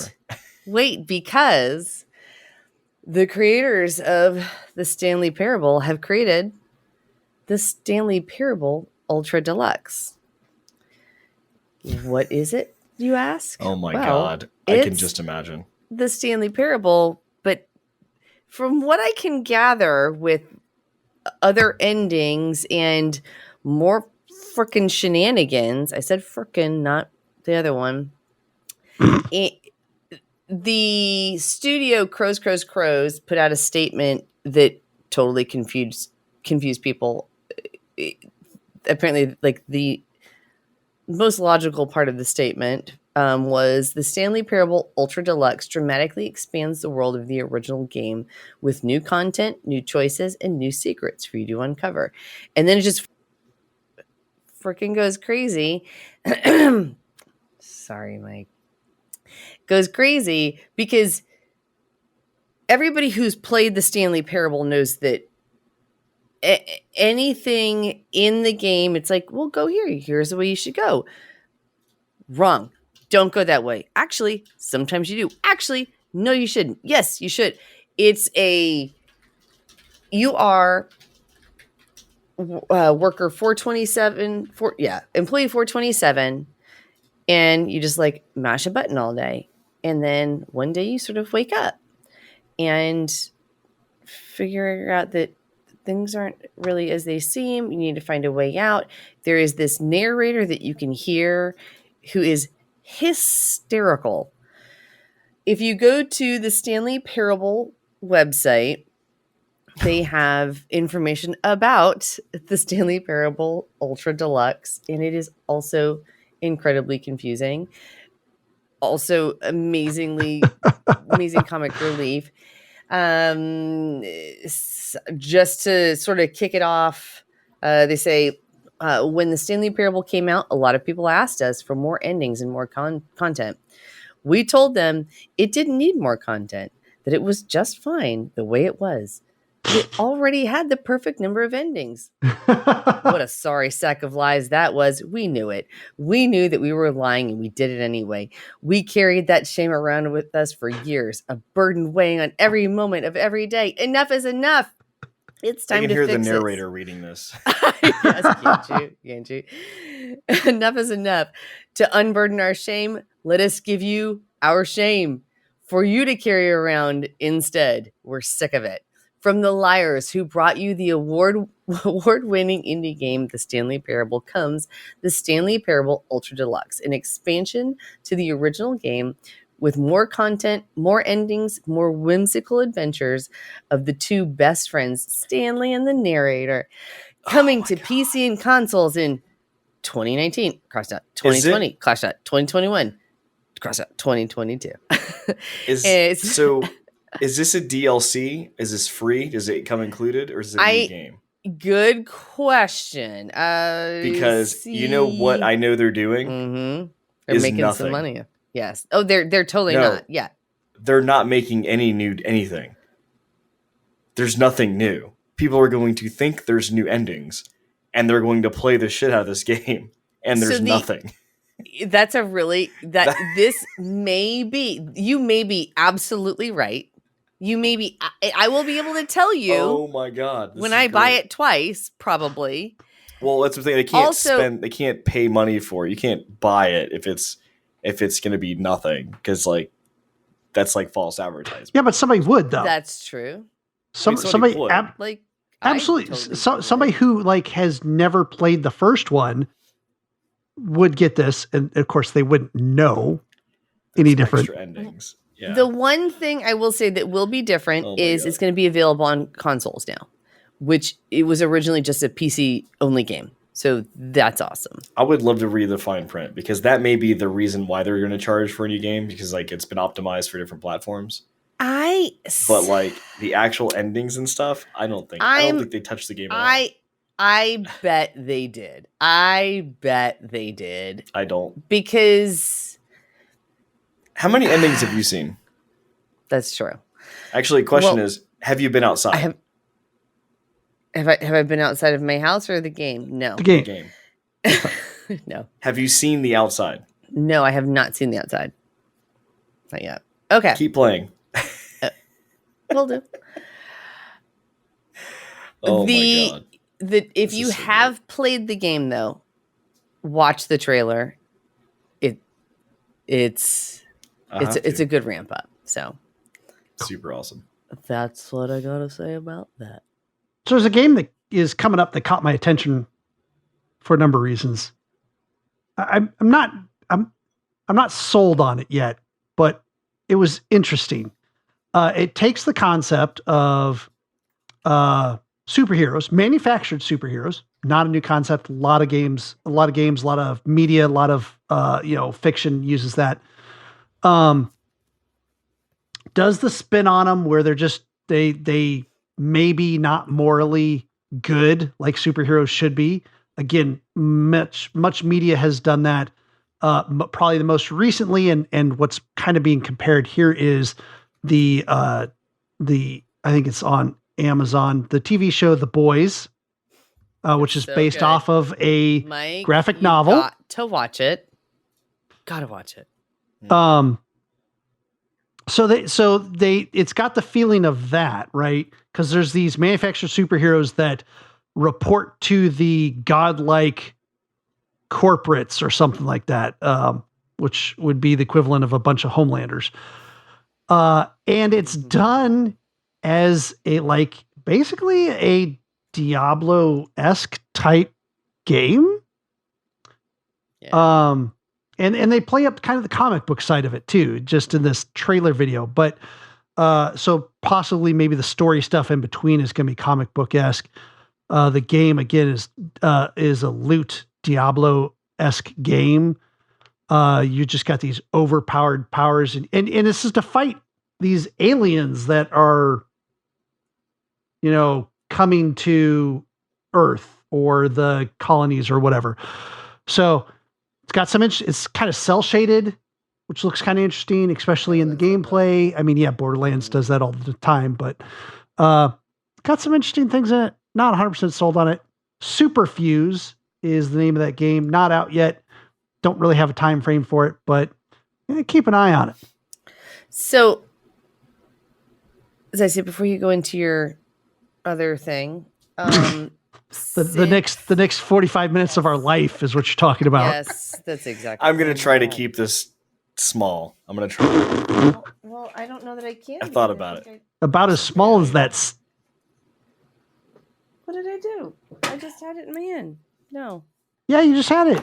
It was a game that Daydrinker has talked about recently. She showed it to us, and it's also nice because the game, it's a video game, but it ended up being a physical element to this game that she really likes. Daydrinker, she likes spooky games. So apparently, Dark, DARQ. I'll talk about it. Mike, I'll just do it after Mike does his thing. You're talking about graphic novels. She'll find it, but she got the graphic novel. It's really cool looking. Okay, Mike, take us down this road. All right. I'll just mute. So, for those of you who are interested in the Steam Deck, I have received one. And there you go. You can see reflection. It's really nice. The glass is great. I am working on producing a video to try to cover all of the questions and all of the things that I've noticed on the Steam Deck from my perspective, which is not going to focus on being a hardware video. I am not a hardware guy. And there's Linus Tech Tips does this way better than I could ever possibly do, and has the ability to go in and talk to Valve and stuff. But so I'm not going to be covering that. I'm just going to be covering the things that I've noticed that are really cool to me as a consumer, as a gamer, and as also a Linux enthusiast, I guess you could say. But I just want to talk about this little device here for a little bit, because this device has been one of the coolest things that I've owned in a very long time. So I'll say the last handheld that I have owned, and I say that with a disclaimer because I do have a Switch in the house. It doesn't technically belong to me; it belongs to my wife. I have played it, and I played Breath of the Wild on that. That's where I got that, but it wasn't mine. And I haven't really had a handheld device since the Game Boy, like the Game Boy Advance, I think was the last one I had. So I lie. Sorry. PSP. I had a PSP. For a little bit. But this device is one of the coolest pieces that I've ever had. And if you know me, I'm not a console person, right? I say I don't have a console. I don't really... I play PC games. That's what I do. I'm always on my computer. And all my games are in the Steam library. So a Steam Deck literally gives you that, your Steam library in your hand for the most part. There's a lot of unverified games still to come, verified games, and then a lot of verified games are out there now. And over the last almost a week, I've been kind of just trying to see what I can do with this thing. And I'll be quite honest with you. I'm not going to hold anything back. And if you have questions right now, if you're watching this live and you have questions you want to ask in the chat, feel free to do that. And if I haven't done that yet, I'll try it. If it's within reason. But the first and foremost thing I'll say is the negative. So the negative thing, the number one thing that to me this device would irritate some people with is the fan. So there's a fan. Obviously, it's a computer. It's going to have a fan pushing out. And if you notice, this thing is very thin, right? So the actual device inside, there's not a lot of room. So the fan's pushing out as much heat as it can possibly push out. because there's not a lot of room for this thing to really do what it needs to do. So within that, the fan gets pretty loud. And when I've read online, some people say that the actual shipped kits were different than the dev kits that were given out. Like the fan has been changed. There was a lot quieter before, now it's a lot louder. I don't know if there's any validity in that, but whatever, to each his own. The fan is pretty loud. I will say, personally, the fan doesn't bother me. If you're in a normal room, TV's on, things are going on, you really don't hear it. Now, if you're in a quiet room and you don't have hearing loss like I do, and I say hearing loss because I've been to a lot of concerts. I used to be in bands and play in like concrete buildings that were probably the worst idea I could ever do with the volume of 10 on our amps. But the worst thing I've heard so far is that there's a high-pitched squeal that the fan makes, like a noise, that some people can find very irritating, that it's like almost like ear piercing. So it's something that I don't hear, but they hear it. So I just want to make sure I say that out loud, because that is something that, if I actually did hear the ear piercing part, I would be like, oh my God, what is this? This is terrible. Take it back. But unfortunately, that's not my problem. It's fortunately not my problem. As far as like in comparison to a laptop fan. Imagine a laptop fan at full speed. So like if you were to boot something up like video conferencing or something like that, where it gets really loud and very like you can hear however the noise would be, very comparable to that.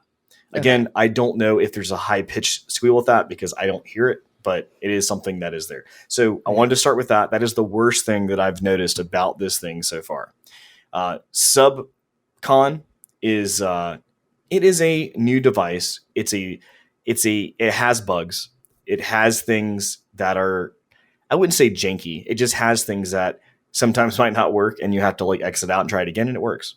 So what I would recommend is, if you are a gaming enthusiast, a PC enthusiast, and someone who just wants to have a handheld device, this is a great thing to do. Go get one if you can. I do not recommend this to a mom and dad who have a child that says, like, I want a gaming console, a handheld console. This is not a Switch. I'm not saying Switch is perfect, but this is a lot more user-friendly in the sense of like user ability to do things. You can do a lot of things with this device because at its bare bones is just a PC. It's a Linux machine that's handheld that you can take. It's actually running Arch Linux. SteamOS is Arch Linux. And it gives you the ability to do a lot of cool things, which goes into the pros, a lot of cool things you can do. So one of the first things I did was, being that I have Xbox Game Pass, I looked it up and I said, hey, how can I get Xbox Game Pass to work on this thing? So first off, there's 2 modes that you can run this thing in. There is a SteamOS mode. As soon as you power it on, it boots into this mode. It looks very similar to your big picture mode. And you can cycle through the tiles, pick what game you want to play, go through your library. It actually tells you great on Steam Deck, and then it also has like installed, and it tells you a little icon like verified, not verified, yada yada yada, and you can install those as well. But there's another option that you can actually switch to desktop mode, and when you switch to desktop mode, it basically loads into a Linux GUI or graphical interface, user interface. And it allows you to basically have, with the trackpads, a mouse, and you can click on the start menu. And I say start menu, it's not really start because it's not Windows, but has an option to like go to all your programs and things like that. There's actually a marketplace built into the Steam Deck that allows you to go in and search for different, applications or programs you're wanting to install and go from there. So you go to the Steam Deck, the actual desktop mode.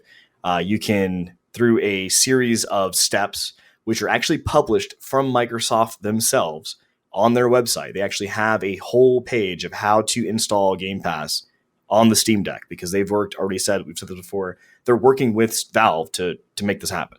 Because why not? That's like more of their games and their pass available anywhere. I would say it's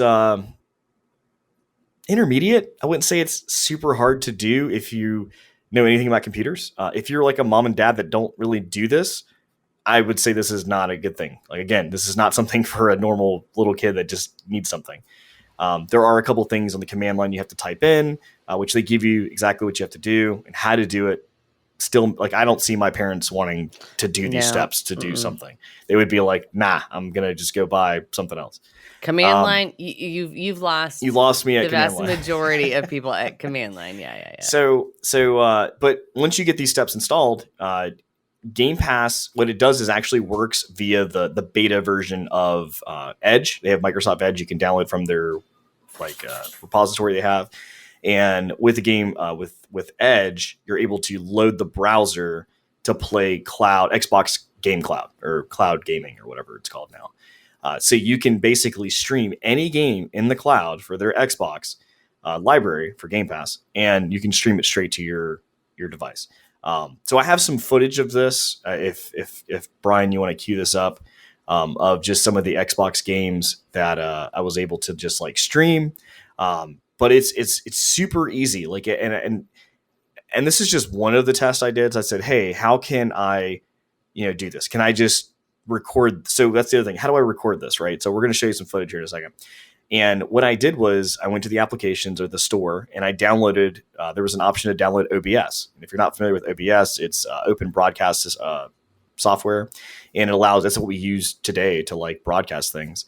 And it allows me to record locally, minimize that window, and then start recording my desktop, which in this case was the Steam desktop, and be able to play. I didn't play the wrong video. Yes, that said Xbox Studios, because like he said, yeah, he's playing Xbox Game Pass here. So I literally clicked on Halo, and because I wanted to see what it looked like, what it would run like, and I clicked on Halo. It's playing through the cloud. I literally booted up on my Steam Deck, and this is video footage of me playing on my Steam Deck, literally going through, just loading things up. The longest wait I had was me having to wait for this match to start to find other players. Like, I was already in. And yes, it runs off Wi-Fi. So if you have Wi-Fi, it is something that if you have good Wi-Fi, you'll be able to play pretty quickly. There's no issues. Now, if your Wi-Fi starts kind of going slow or janky, then things kind of get a little weird. So, but yeah, this is actual footage that I literally recorded from the device itself. So this is the software on the Steam Deck. I recorded locally on the device, recording me play the game.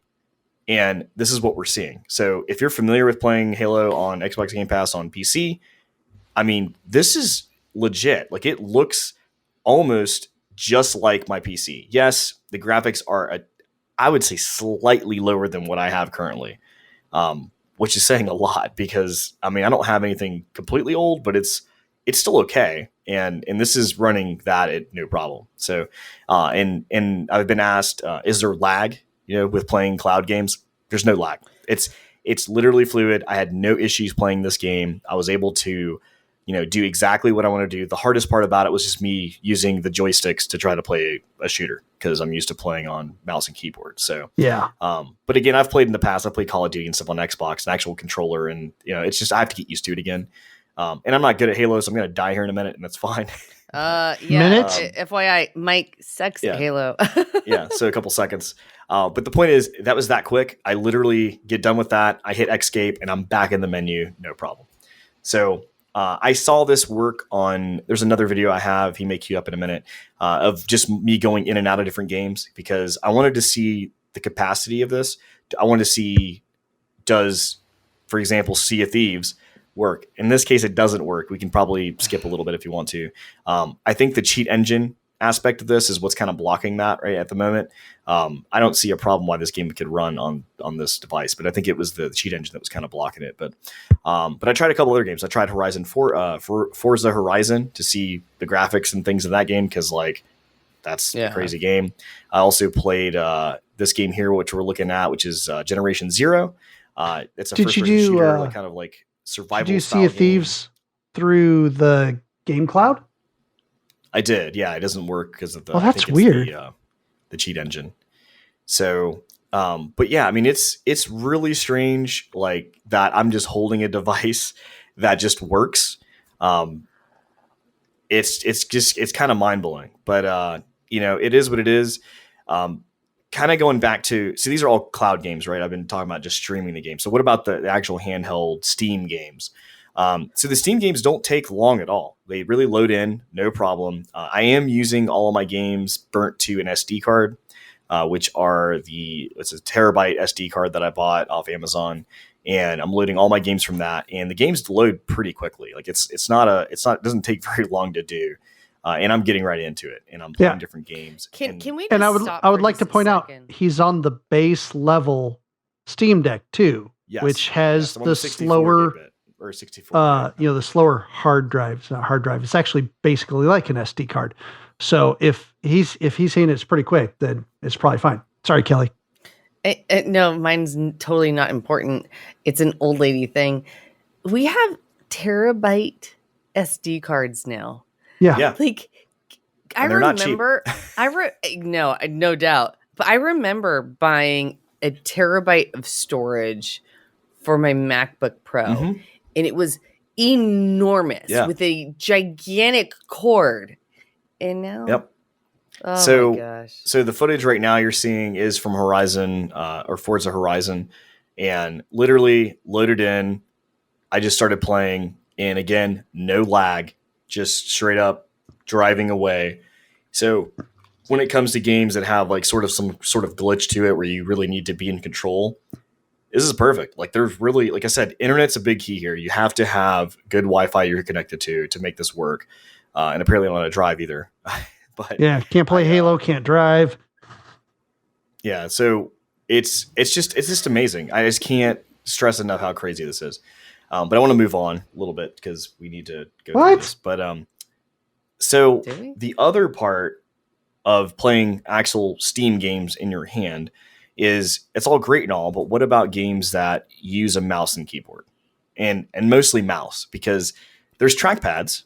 So they have there's two trackpads on either side, which are basically this little thing right here, and then the one on the other side, which is this one here. Reflection. I know, it's so nice. And you can use this as a trackpad, and that's great.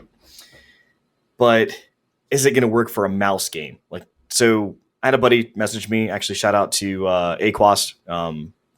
Actually asked me this. He was like, "Well, what about Civilization 6?" And I'm like, right. That's a good question. I'll get back to you here shortly. So I downloaded Civ 6 on my Steam Deck and booted it up. And it said it's not verified 100%. It says like yellow. It says like it will play, but there may be text that is really small. But what's cool about Steam is they actually have a hotkey for a magnifying glass. So if the Steam text is too small, you can actually hold that down and bring up a magnifying glass and look at stuff. I haven't had that use that yet. Haven't really ran across that issue at this point, but they, for some people, maybe it's a problem. Loaded up Civ 6. And if you guys are familiar with Civ 6, if you're not, I've talked about it before, but essentially it's a turn-based strategy game. And there's decisions you have to make because the game's not about killing everybody. It's about trying to make your civilization the best. So there are, going through the beginning of time to the end, you're trying to like make the right decisions and pick different like choices to progress.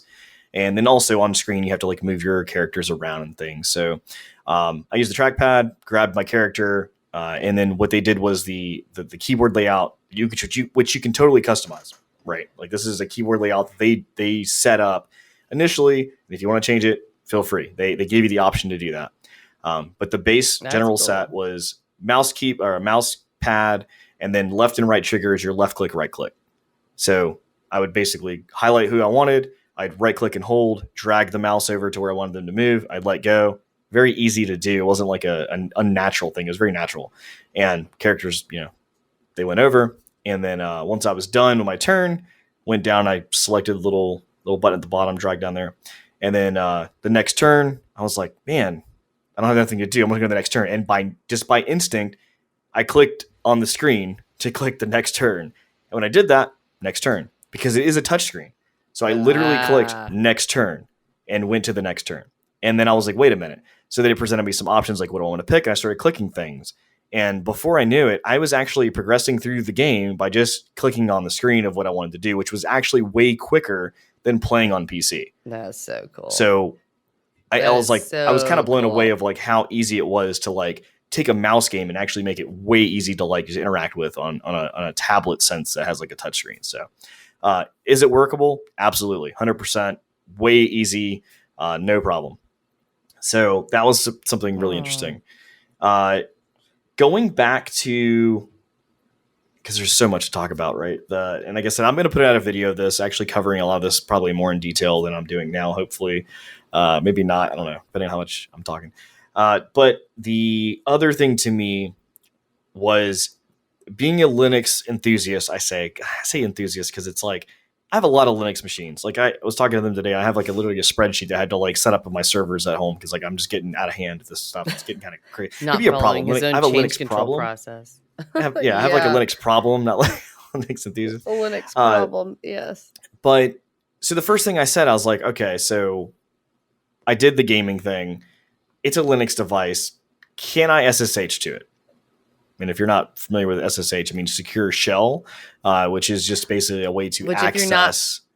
Okay, yeah, I was gonna say. Yeah, way to access this device via a command line, which is like the little prompt on your screen you just type things into. Like it's very basic. There's no interface or anything like that. So I said, how can I do that? So I try to do it, and it's like connection refused. And I was like, they blocked it. All right, cool. How do I get it? So then it made me go more. So I look online, very easily to find. They actually have it on their website, on their Steam website under FAQ. Because they said they've been very transparent with this. They want you to be involved. And it basically says like, hey, SSH is by default deactivated. And what they do is they ship all the units out with a Steam user and no password set. Because no password, meaning the user is locked to only doing what they want it to do. Unless you set a password, then you can sudo, which gives you the ultimate privileges of admin to do whatever you want. And then you can basically do what you want. So they're like, if you want to do those things, you just need to type in this command to set a password. You set the password, then you can run whatever you want. And then basically I opened up the floodgates to allow my machine to do things. And then once I did that, I was like, okay, great. So now I recorded locally a video of that I had. And initially, so first time I downloaded the video and I said, well, now what? So I went to my Google Drive and I just uploaded the video from the browser because there's a browser you can just like Firefox. I just used it because it's a PC. And it took me a long time to do that because it's like forever. But then I was like, well, now I have access to this thing directly. So what do I do? I'm like, So got access. I basically logged into the machine. I pulled down the video from the Steam Deck itself. I typed in some commands to push the video to my network, to my NAS, my attached storage, and it was there within like a couple seconds. It was like boom on the network. I'm like, great. So now I'm like, I haven't done this yet, but my next plan is to start writing some scripting to basically run on the Steam Deck that anytime I record a video, just push it to my network. So that way I don't keep the storage, I don't tie up my space, but also I get the videos immediately as soon as they're recorded. And if you hear what I'm saying, I know you may not know what I'm talking about if you're not really into this kind of thing, but that's the sort of capability this device has. It's just a computer. I can do whatever I want with it. So being able to just write scripts up to like what I want, like it's pretty wild. So that to me was like one of the coolest things to see. And oh man, there's just so much more. Like one of the tests I did with OBS was I took the OBS and I recorded locally, did all that. And then I was like, you know what? What if I wanted to stream? Because we use OBS to stream to Twitch now. It's how we're doing it. So I was like, what if I do that? What if I use it to stream? Like, would I be able to play that? Would I be able to do that? And sure enough, I was able to locally stream. I say locally in the sense of it wasn't on Twitch. I sent it to Phoenix. He had a streaming server set up to where I could send video broadcasts to. And I was literally playing Aperture Desk Job on my on video here on Discord. I had it in my hand. I was playing. I was sending my stream to his device, and he was able to show us on Discord what he was saying. And it was, and you can say whatever. It was very smooth. Like you would have not known that I was playing on a weird device. Like you would have thought like, oh wow, I'm just playing this on my PC. And it was just really cool to see like how that just worked. And then last night we did some testing.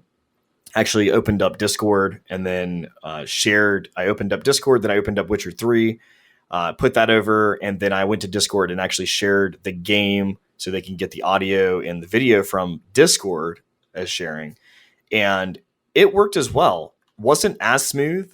And I think that had to do with some of the Wi-Fi that I was connected to last night because I was having some issues playing some other games from part of the house I was at. But ultimately, like, most of it was pretty smooth. It wasn't as smooth as initially playing through just OBS, but because Discord does eat up a lot of memory to start with. Yes, like it's very taxing on your PC. And if you do anything with Discord, but for like just to me to try it, it worked very well. So I was like, this is kind of nuts. Like I'm like thinking now, like every day, like the next thing I can probably do to try to do something different, even with the Steam Deck, which kind of gets me to the last part, which is the capability and the moves going forward with this device, which is the fact that this device is literally just a PC. There's actually I'm not sure what. Let me see what this. I had to click on it. There is a Tech Radar article from one of the journalists that posted the other day, Matt Hansen, and he said, "Can I really ditch my work laptop for a Steam Deck?" And I kind of thought this because I'm like, not necessarily work laptop. Like my work personally gives me a laptop to work on because it has to be connected to their VPN and all that fun stuff. But if you're not really tied, like for example, a journalist, like all you have to do is upload, things you've wrote to a network. You don't really have to be tied to like a business. This is just a computer. So it has a USB-C connection, able to output, allows you to do all of that. So you can literally hook this up to monitors and literally do whatever you want. It is super easy to do. And this is very easy to replace. If you needed a laptop, which in my case, I was wanting one, I don't need one now. I can literally just use this Steam Deck and get the accessories that I need, like a keyboard, mouse, if I want to do that, and be done with it. There is an on-screen keyboard I forgot to mention. It's kind of janky at the moment. It works. I wouldn't want to type a paper on it, but it is what it is to type in a password or whatever I need. But ultimately, my experience so far, less than a week in, has been everything that I wanted and more. And again, I highly recommend it to anybody. And Brian mentioned this. This is the 64 gig model. This is not the NVMe model either for the hard drive. This is 64 gigs of RAM along with the I can't remember what the other hard drive is, but it's not the fastest one by any means. It's the least amount, and it's doing everything that I expected and more by far. So I highly recommend it. Definitely check it out. I would say try to reserve one if you can. They're going to be like Easter eggs at this point because everybody's already, wanted one. So anyway, that is it. I will try to put out a video covering some of this stuff a little bit more in detail, maybe some more footage, and be able to get that out there with you guys. But I just wanted to say I've been extremely satisfied with this device, and I can't wait to keep playing with it. So, all right. Kelly. Well. Did you find it? I did. We'll talk about it next week, though. Thank you, though. All right. Well, that is what got our attention this week. So if you want to check out more information about us, you can check out sasgaming.com. Or if you want to maybe throw us a bone, I guess you could say, you can check out our Patreon, patreon.com/sasgaming. And what that'll do is allow you to have a separate tag on Discord, allow you to get the podcast ad-free and also with the intermission included, which we talk about some fun things like chips today, apparently, and some other things along with that. And also your name's in the credits at the end of the podcast. So we really appreciate our Patrons that we do have out there. Shout out to you guys. We really appreciate you. It does mean a lot. And those of you that just haven't been able to do that or, want to and can't, it's fun. We love you guys for being here, watching us live or listening to the podcast later, or however you support us. We really appreciate it. And without you guys, we wouldn't be able to do what we do today. So with that, that is basically it. We have no emails, but if you want to send us an email, goa@sasgaming.com, and we'll love to read it out loud. Tell me what your favorite or worst chip is. I'd love to read that out next week. So until next time, you guys take care, be easy, and also donate to Ukraine. We have a fundraiser for that. So check out our Twitter or our page over here, Twitch page. Check it out. Alrighty. Talk to you guys next week. See ya. Peace.